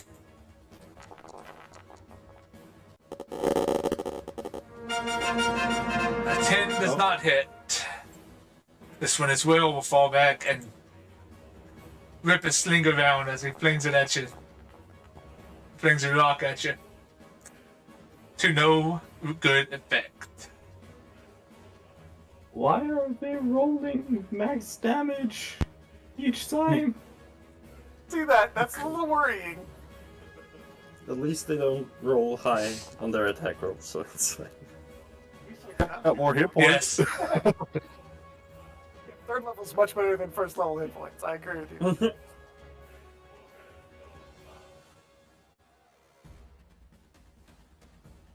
You hear some words being. Crap! What happened there? You hear some words being spit out in this harsh draconic. Stand back, Draconic.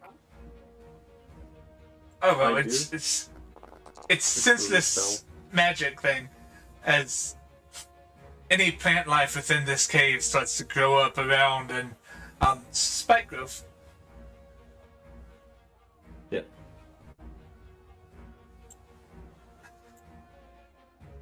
As moves in.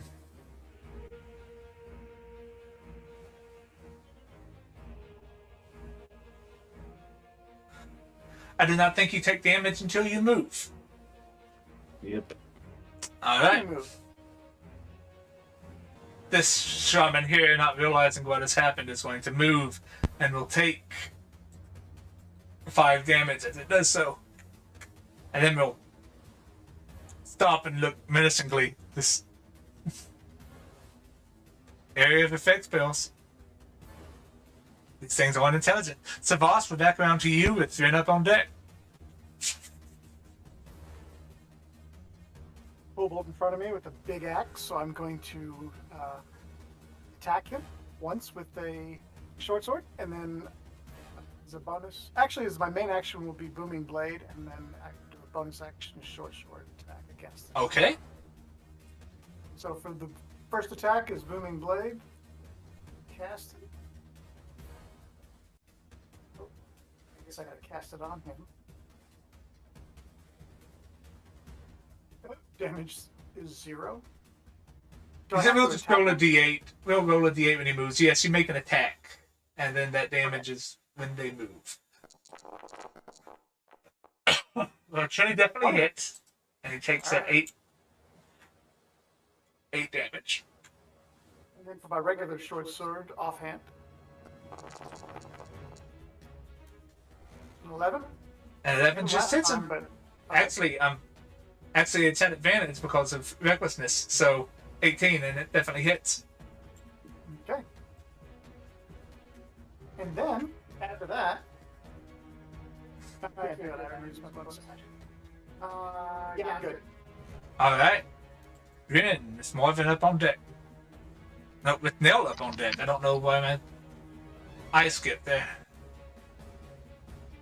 Alright, just taking a produce flame attack at that kobold that's right next to Savas. So, make an attack roll. Yep, 14 That's hits. Alright, just So 4 damage. paint us a picture there. As it's like fighting is going down the hallway about 30 feet away, Ren just like kind of freaks out a little bit and just aims his hand off and just fires off a shot, and it just miraculously hits the kobold in the chest and he just falls over. Alright. Good call, good call. You're silent. Boom. I'm silent. That's my turn. Okay.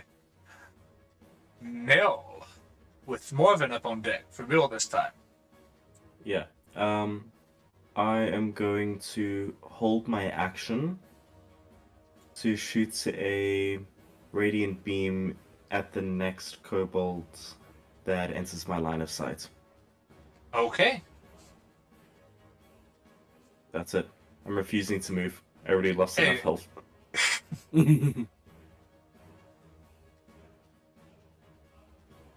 Morven. Having seen these spikes grow up, I was You going need to make me a wisdom check for that.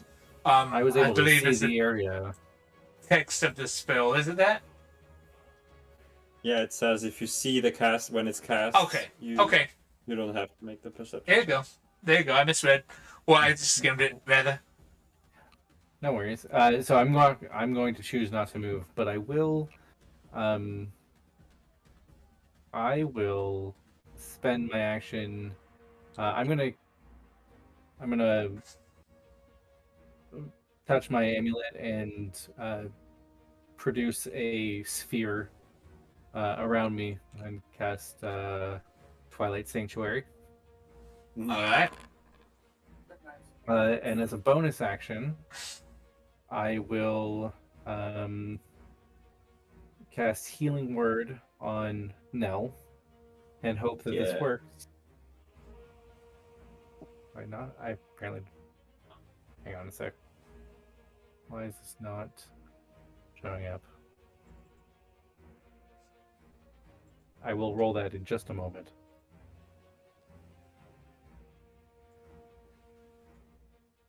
Okay. It's 1d4 plus. 1d6. It's 1d6 plus 3. Healing Word is 1d4. Oh, I'm sorry. I'm looking at your channel Yeah. divinity. Yeah, that's only when other people end their turns. So now. Yay! Oh, 8 nice. HP. I just regained all the health I lost. And I will gain temporary HP. Okay. 1d6 plus 3. For 30 feet. Yeah, everyone within 30 feet of me, when they end their turn, can. Mhm. I will choose if they gain temporary HP or lose charm or frightening effect. Oh, in that case, I will be very nice to you. All right. Is that it? That's it. Okay. Good on with skin pillar up. Can't really see much. Saw the spikes grow. I can't. Yeah, I'm just gonna hold a firebolt and shoot at a kobold if I see one. Because that's about all I can do right now. And Okay. that's Held the action time. works. Yeah. Okay, skin pillar. Well, you would gain HP or be outside of. Girthon will gain. Oh yeah, right. The 4 HP. To roll. It's every time. So 7. Okay. Nice. Okay, skin No, pillar. I'm gonna move forward. So, how much damage potentially do I take? Let's see. You would Is take. it- I forget what it rolled. 5 damage. 5. All right. He will shrug through that and attempt to again kill this guy in a really violent fashion if if the dice gods are with me. Let's see Okay. here. Let's see if the dice gods are with you.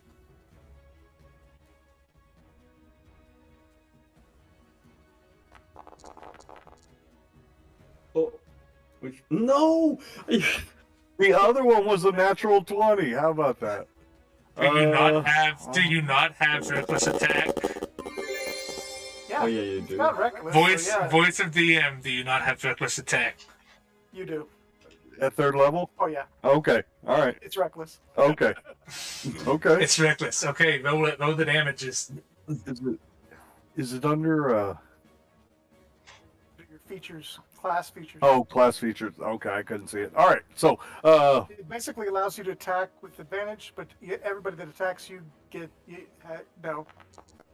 gets advantage against you. okay. All All right. right. So, I hit something and I did 8 points of damage. No, you did more than that because it's a critical Yeah. hit. It's And critical I'm hit. raging. 10, Uh 13, plus the 5, yeah. 18. 19, 20 And damage. then- Nice. So how do you end this poor soul?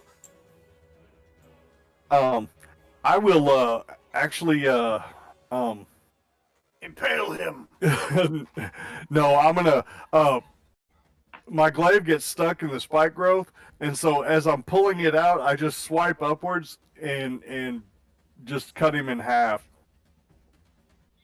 Excellent. Yeah. Oops. And So, go ahead. The spike group is Oh, gone. That's all I was gonna say. Oh, and I'd like to use my bonus attack, the butt of the weapon, on that kobold. Yep, with your bugbear reach, you certainly can do that. And Minus 202. What the hell was An error on my sheet. Oh. Don't worry about it. oh, now can both of them be reckless? Please. No, I'm just. Yeah, I think it's only the first attack. Yeah, So, yeah. A 7. 7 misses. It passes harmlessly past. Okay. You bust the card or the box beside him in half. Yeah. Yeah. It's no you're. I was delayed. It's no you're up with all the bad guys on deck. Yeah. Skin peeler, you gain 9 temporary HP. Oh, am I within your radius? I can't tell. Yeah, you're within 30 feet of me. Nice. Yep. I will take those 9. I will ready an Eldritch Blast for if anything gets within range, and that will be my turn. Okay. I feel so sorry Yeah. for the next kobold that's gonna show up. The what? Kobold that shows up. Oh, yeah. It has like 4 readied attacks against it. As no, you gain 6 temporary HP.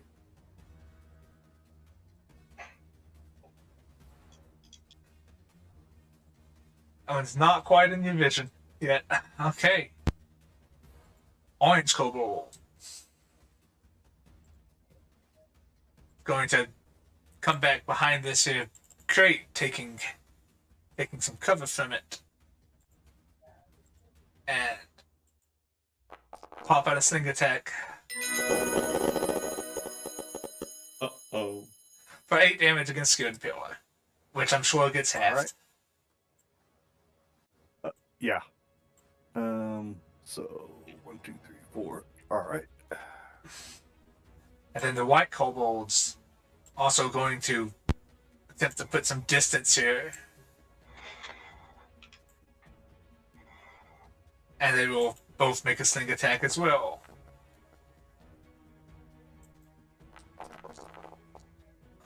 I think they get advantage to attack Correct. Skin Peeler.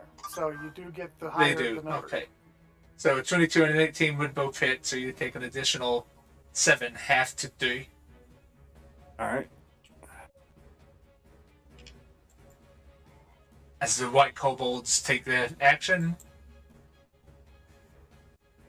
The shaman, now that it What? can move. You do not. You don't like the disemboweled body? You run away from this? I don't understand.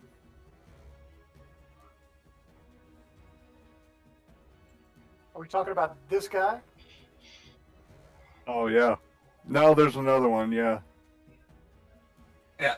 There was another one in this other room. It's going to step out, and I'm sure that triggers everything. Yeah. So first to see the Oh, the Eldritch guy that Blast. runs into him and gets machine gunned down. Yeah. Yeah. You get to rush the bunker. 19 hits from the firebolt. Okay. Forgotten country. Let's see the Eldritch Blast. Oh shit. Oh, That's nice. that's my radiant blast. Okay, you don't get a chance to go ahead and roll your Eldritch Blast just to see how overkill this is. And then the 3 of you can tell me how you kill this thing. Oh, we'll pull some Power Rangers bullshit. Yeah. Yeah. Don't know if Eldritch hits. gun does just hit against this thing. So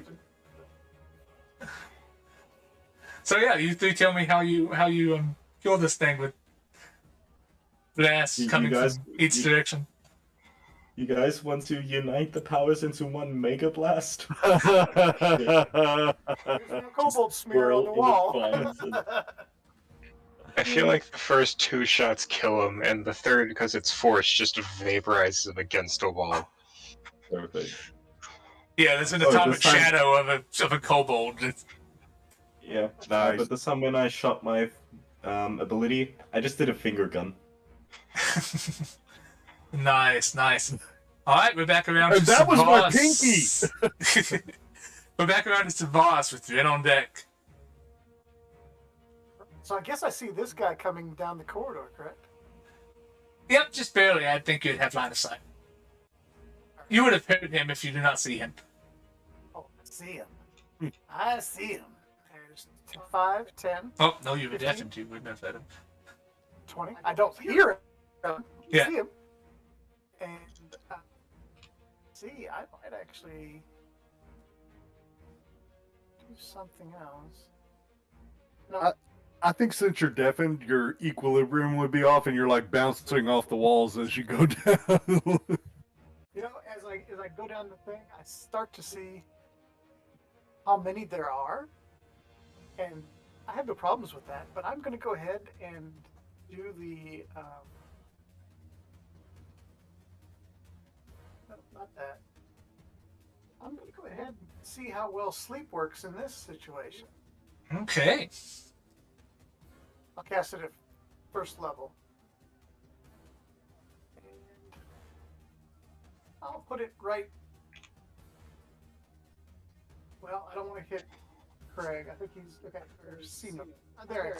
So I'm going to put it. I rolled a 1. 20 hit points for that group's. Yeah. 1, 2, 3, 4. Gets all of them as they all fall asleep.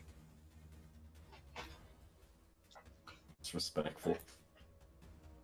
They're all running down the hallway in like a full-on charge as they then collapse and even drag their faces a little as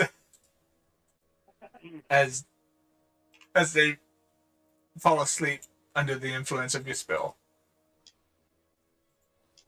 Yes, sleep. And that's 20 feet in my main action. I still have my bonus action, but I'm going to head back down and see what's going on. That's 10, 15, 20. So I can get right back pretty much to where I started. Yeah.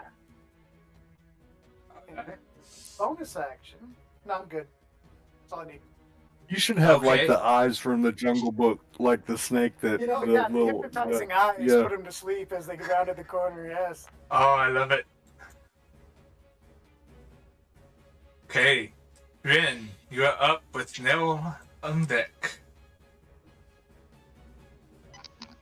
Okay, I'm just gonna make my way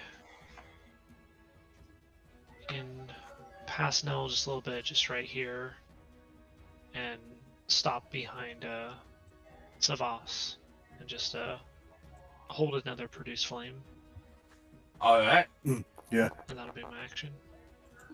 Nell, you are up and Marvin is on deck. Huzzah. Okay, let's move. Okay, so 20 feet there. Bloop. Try and check line of sight. Okay, so that one did not get hit by the thingy. Do I get temporary hit points since I stopped in the radius? Yes. Yes, I think they linked it. I've been rolling after everyone's turn. Who's in Yeah, radius? I'm just going to move right up next to. So I guess the 8 is for me, or is it the 5 for me, Mark? I think the 8 was was for for Savas, and the 5 was Nice. for Rent. Okay, so just checking. These three are still awake. Actually, yes. These three are still awake. Okay. Me noticing that there's a bunch of sleeping ones. I'm just going to shoot out 3 blasts at this one over here. Alright. Gonna spend a key point. And I'm just gonna say, go to sleep, go to sleep, go to sleep. I understood that reference.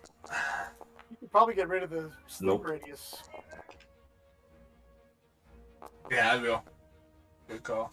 Jeez, all nat The ones. That is not Second nice. and third one hit. Again, your damage isn't nice, but you do make it go to sleep in a way. For the great kobold heaven up. Ah, the sleep 7. guy. And Marvin, you are up with Guthan on deck. I'm gonna hustle up here, now that it's safer to move. How's Skin Peeler looking? Taking a Pissed little off. bit of damage. Pissed off? Got it. Yeah. As far as showing damage, it looks like I'm still as healthy as I was after the shotgun blast. If you were going to put it on a scale of 1 to 35, what? Yeah, I know. Oh, I tried to I'm keep not it in character. metagaming. Like, yeah. Oh, But no, the temporary hit points have taken.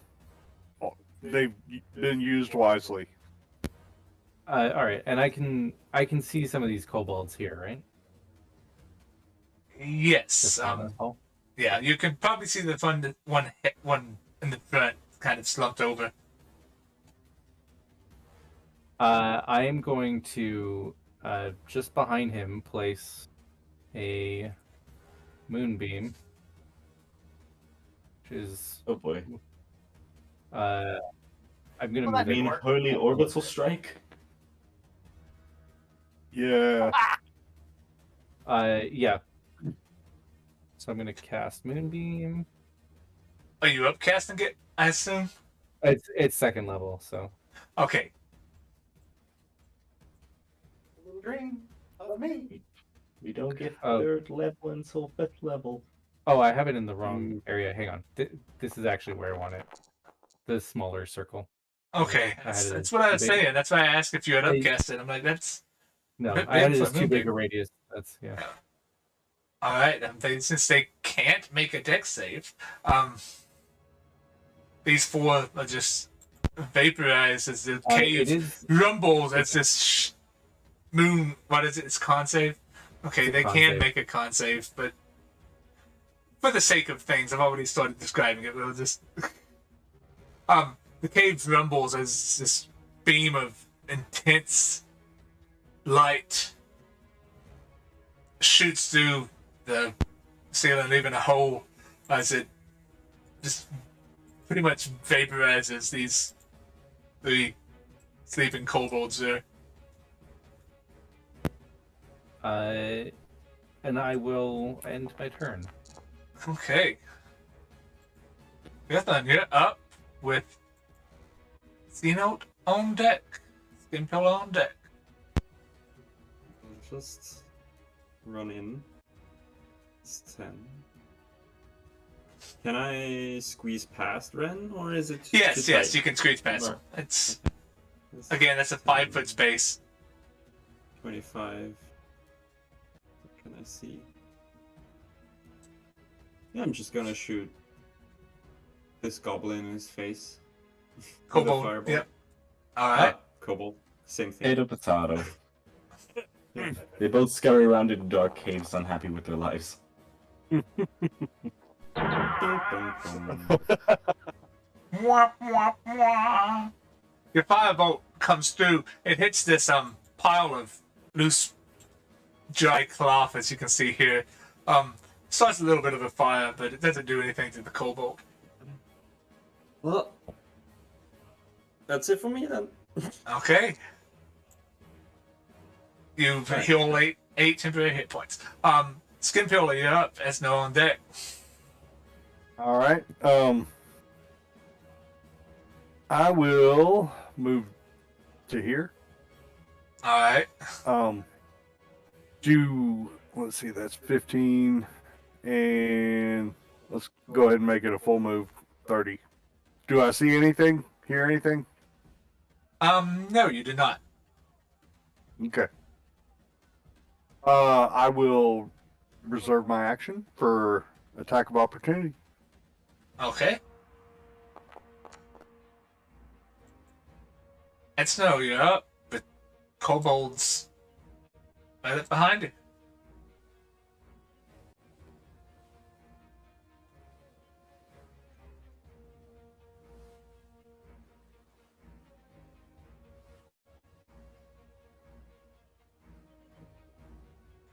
No, Yeah, I you can can't always hear. use your movement to move through an ally, so long as it's not an incredibly cramped space. Oh, did Skin Peeler walk through the moonbeam?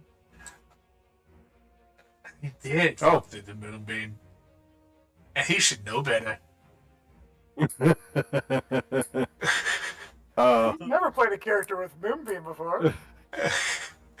Yeah, roll me a con save, or yeah. either backtrack to there or roll me a con save. One of the two. No, we'll do a con save. He's pissed off. He's going to where he wants to go. There we are.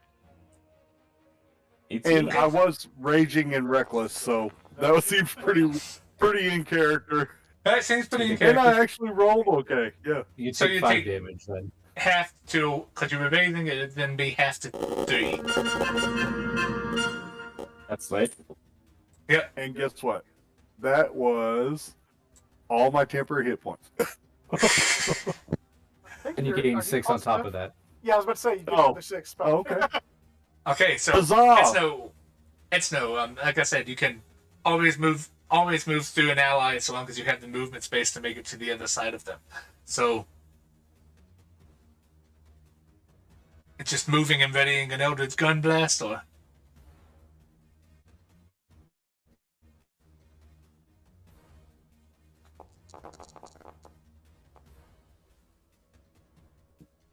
oh yeah, you do have a line of sight. 25 will definitely hit for 6 damage. Tell us what this blast looks like as it comes out of this old blunderbuss and nails this little kobold. If you are talking, we cannot hear you. Well then, most of her Eldritch Blast is a little bit different from most other Eldritch Blasts, where this one is as dark and black as the void itself as it goes and slams into this kobold.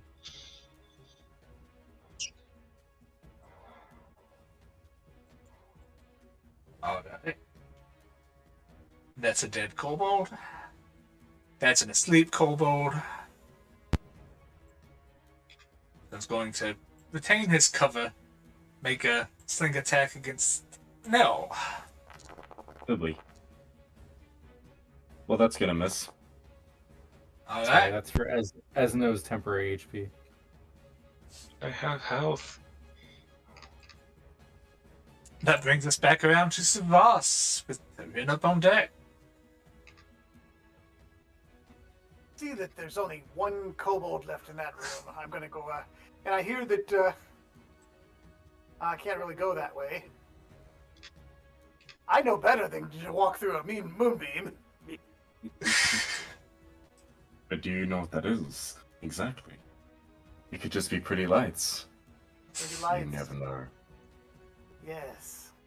More than one pretty light in the cave. That's 10, 15, 20, 25, 30, 35. Okay.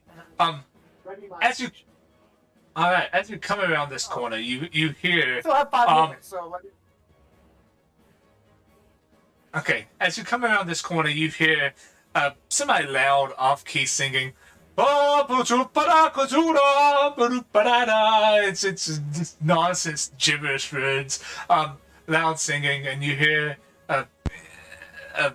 more human voice. Oh God, no, no, no! Oh,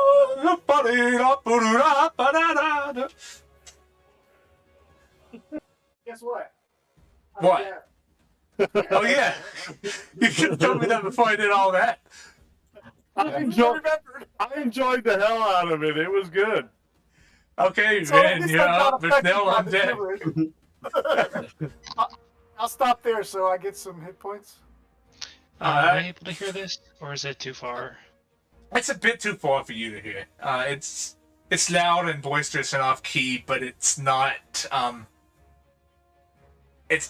quite to the point that you would be able to hear it from that far away. Alright, so I'm going to move up to where I saw Skin Peeler go and Nell go. So I'll just walk my way in here. And maybe do a perception check, just look around.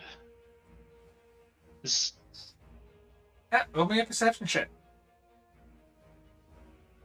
I mean, this kobold's semi-hiding behind the box. You most definitely see this kobold that's peeking out over this box. This pile of rags that's on fire. These crates with various eating utensils and stuff set out on top of it. The place is a mess. Bits of dust about, a little bit of blood in places. An old stove over in the corner. okay, so it looks like this is where Been we're pretty bad. camping out. Yeah. Okay, that's my turn. Alright. Neil, you're up with Marvin on deck. Okay.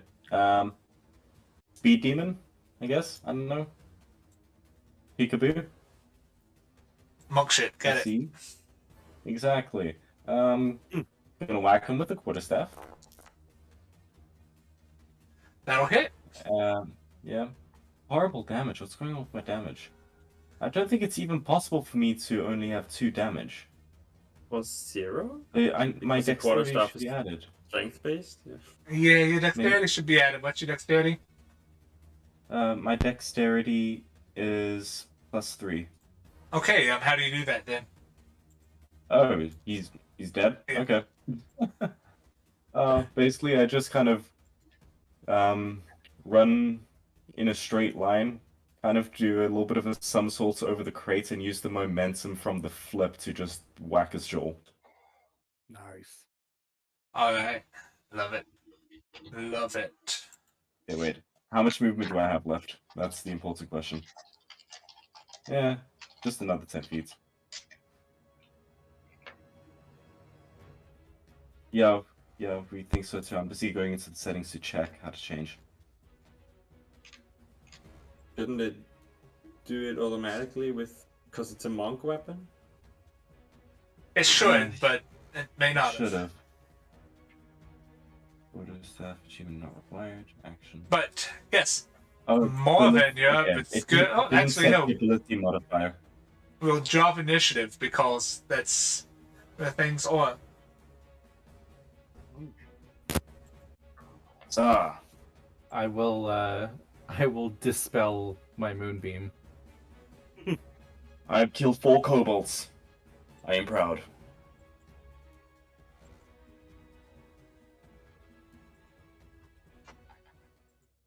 One of them was a shared project.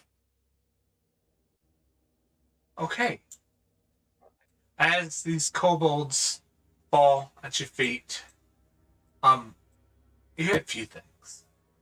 And we're not going to go very much longer because our normal end time would be about 8, and I want it to stick around and be that way.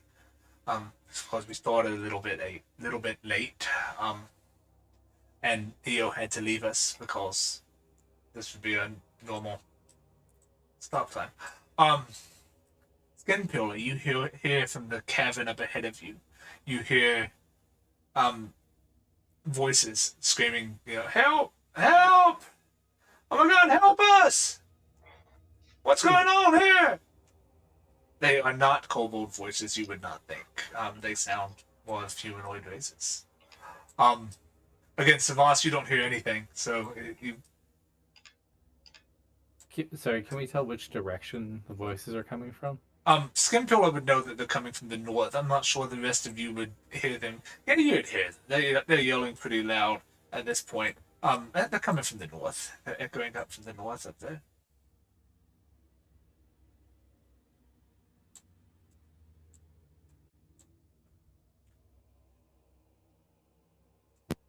Just I hear walk some forward. voices Yeah. coming down this hallway. I'm gonna Oh. have to work on the accent. Maybe it's the crew. Let's go say hi. Just kind of like struts towards. Yeah, so does Girthan taking the dancing lights with him. I think Yeah, Skinpillar I'm would just also. going. Where's I am- Savas? We're still in turn, right? No, No, we we- dropped we- initiative now. Oh, Sabas would continue down this corridor. Then we will get to Savas here in a second. Okay. I think seeing everyone go that direction and not knowing where Savas is, I would probably go look for them. Okay. I just gave you a 20-foot radius of light there, Gerthon. I'm sure that dancing lights is not quite that much, but that makes it You can easier than me combine trying to and put lights. extend it. Yeah. Makes it easier than me trying to place lights for you everywhere you go. But yes, we are out of combat. Let me officially end the combat so I can get rid of the carousel up there.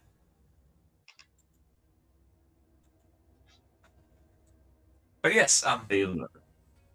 okay, group 1 here. You continue on north. Go ahead and drag your tokens if you wish to. What's up? Alright. Could you move the map along with us, with them, please? I am trying to, it should be. Oh, I see what the problem is. I forget that the stream map has to be on top or it will not update. Yes, you come into this room. Let me find my descriptions. Flowing into the back of this room is this dark water. It's cool. It's cold. The room is littered with various bits of rubble and crates and all kinds of different stuff that could catch your interest. But probably most importantly is hanging in a large cage above this water is three sailors. Those of you that were working with Captain Detroit would recognize them as members of the crew. They're yelling for help. Roll me a perception check, those of you that are in this room.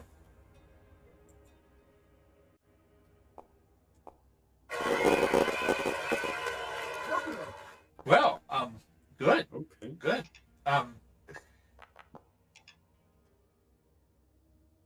Yes, Nell, you most definitely notice that the rope that this cage is hanging from, wrapped up around this stalactite and tide, is starting to fray. It's starting to fall, and the cage indeed is getting lower and lower as things go on. You look under the cage and you notice that this water is very deep. It's not like a shoreline. It's a pretty sheer cliff where the water starts. It probably goes down a good 20, 30 feet as the water is there.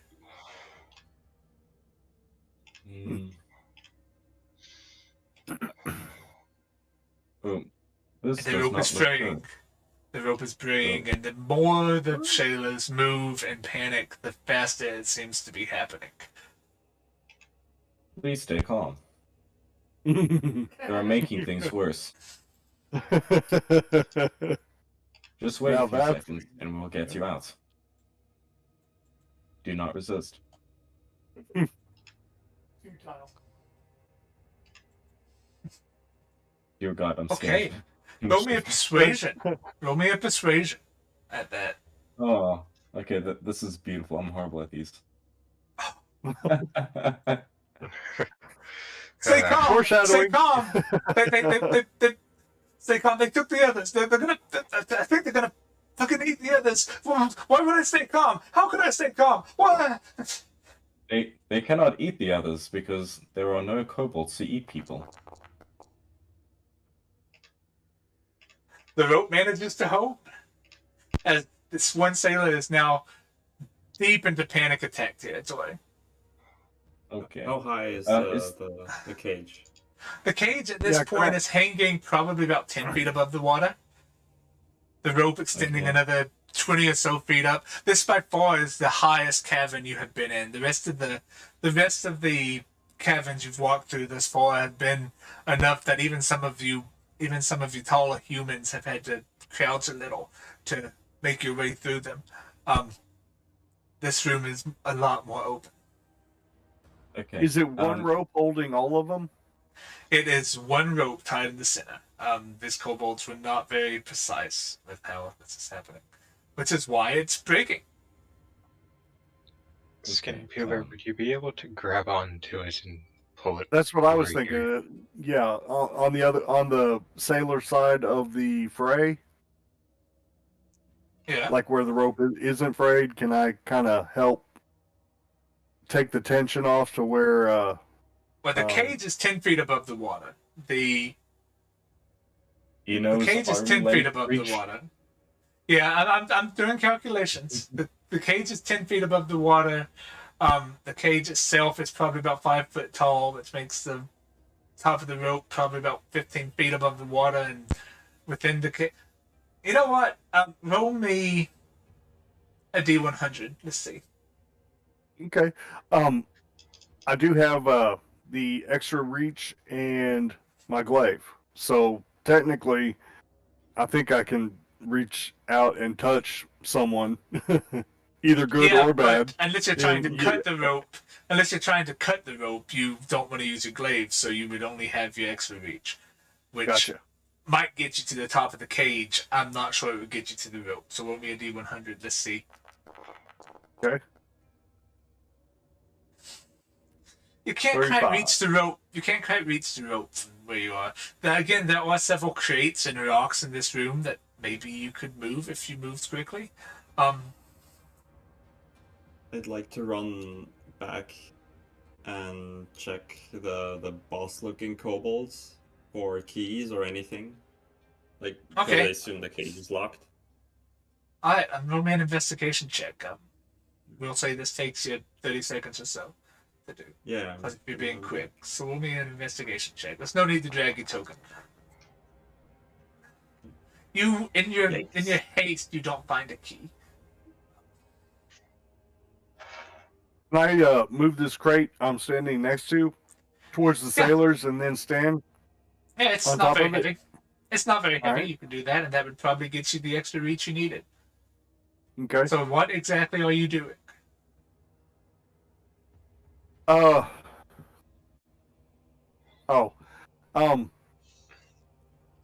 So, what kind of like the cage? How's it fastened? Like, how's it locked, or is it? Does it need a key, or?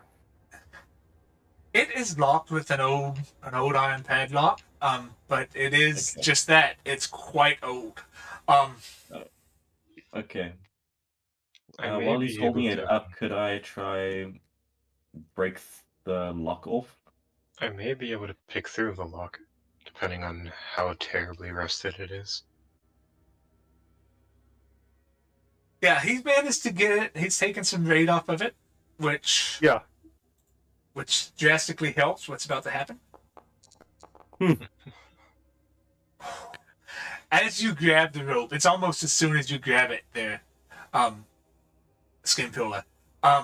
You hear the telltale snap as the rope above snaps. The rate of the three sailors in the cage catch you off guard. Roll me a strength save. Okay.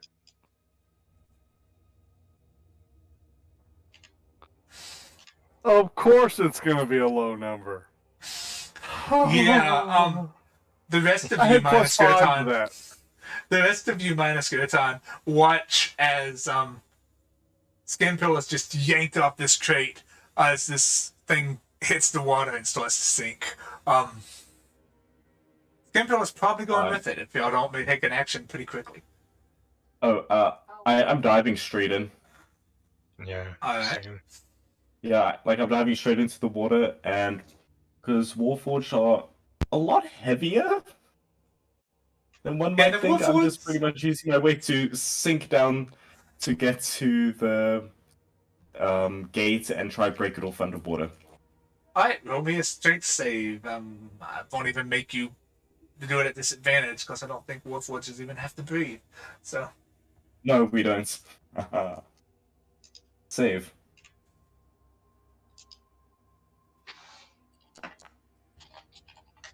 or a 12. strength check. A strength check, rather, if that makes any difference. It does not. Okay. With a 12, you don't quite get it to come off. You manage to get some leeway with it. You think the hinges might come before the lock. Okay, fine, fuck it. I'm blasting it with holy energy. Hopefully it has enough force. Next turn. Next turn. Yeah, I'll see what next other turn. people have first. Skin Pillar, as you are being pulled off this cliff with your long arms and your powerful build, do you A, let go of the rope, or do you B, attempt to grab this cliff on the water side? Oh no, I'm gonna do what I can to try and help the sailors. So I'd probably enter the water and attempt to force open one of the cages closest. Okay, to so me. you're letting go of the rope and trying to force open the cage. Okay. In Yeah. what way are you trying to force open the cage? I'm just gonna put one big bugbear foot on each side of the door and just pull on it. Alright, roll me a strength save.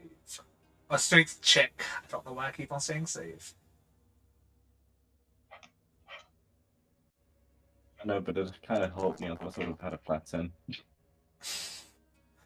Yeah, with the 17, given that Nell probably motioned towards you that the hinges were weak, you managed to pull one side of this gate just off of the cage entirely. Okay. The sailors very quickly, two of them get out of the gate and they start swimming for the surface. The third looks like they're having a little bit of trouble. Looks like maybe their foot's stuck in one of the grating and they can't get out. You see his bubble start. Rest of you, what do you do? Ed Snow, you still have something good on.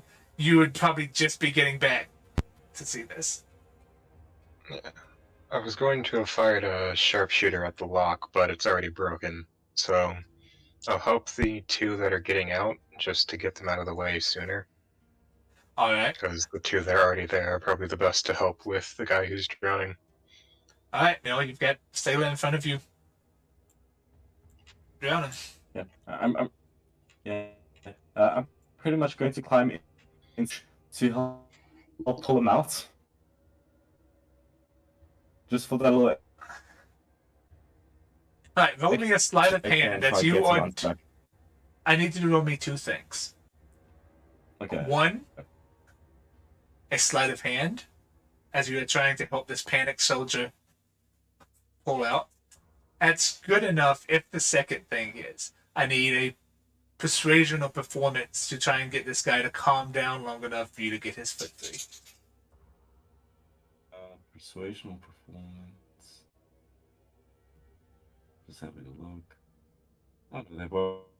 Best of luck. Yeah,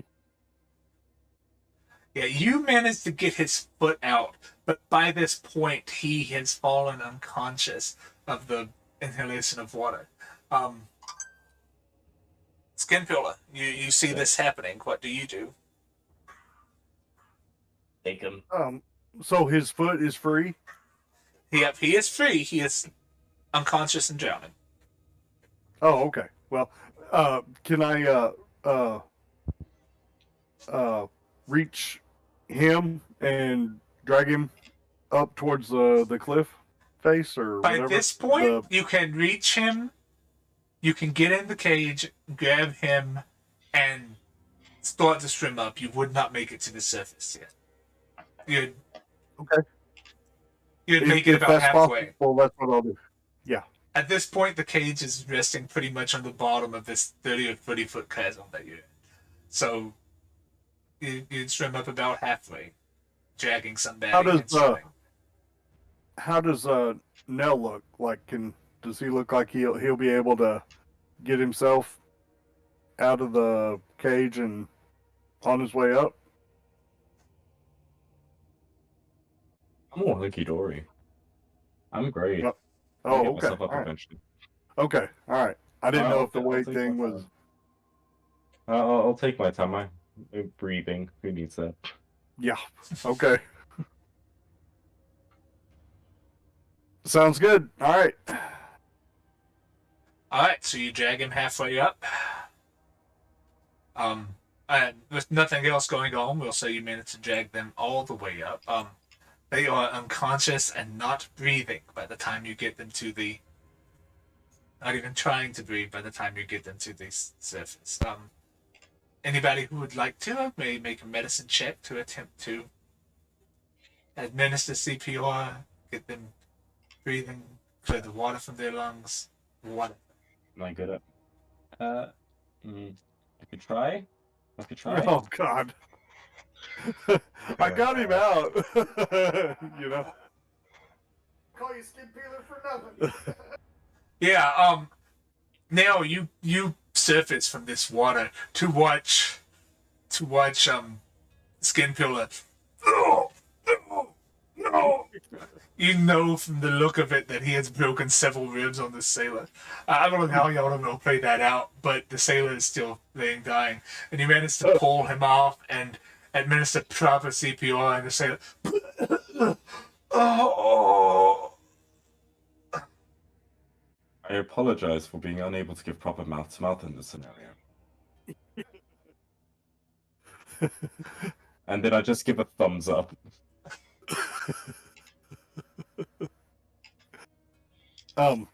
Yeah. But I got him out of the cage. Good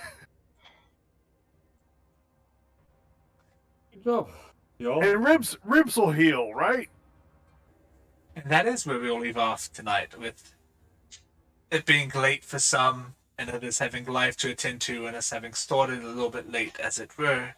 And we'll come back next week. Oh, no, not next week. Week after next. With this again. And we'll continue in the Void Sea Chronicles. I hope to see you all. Thank you all that watched. People on YouTube, like, subscribe once I get this video out. All of that stuff. And be good people. Bye, y'all.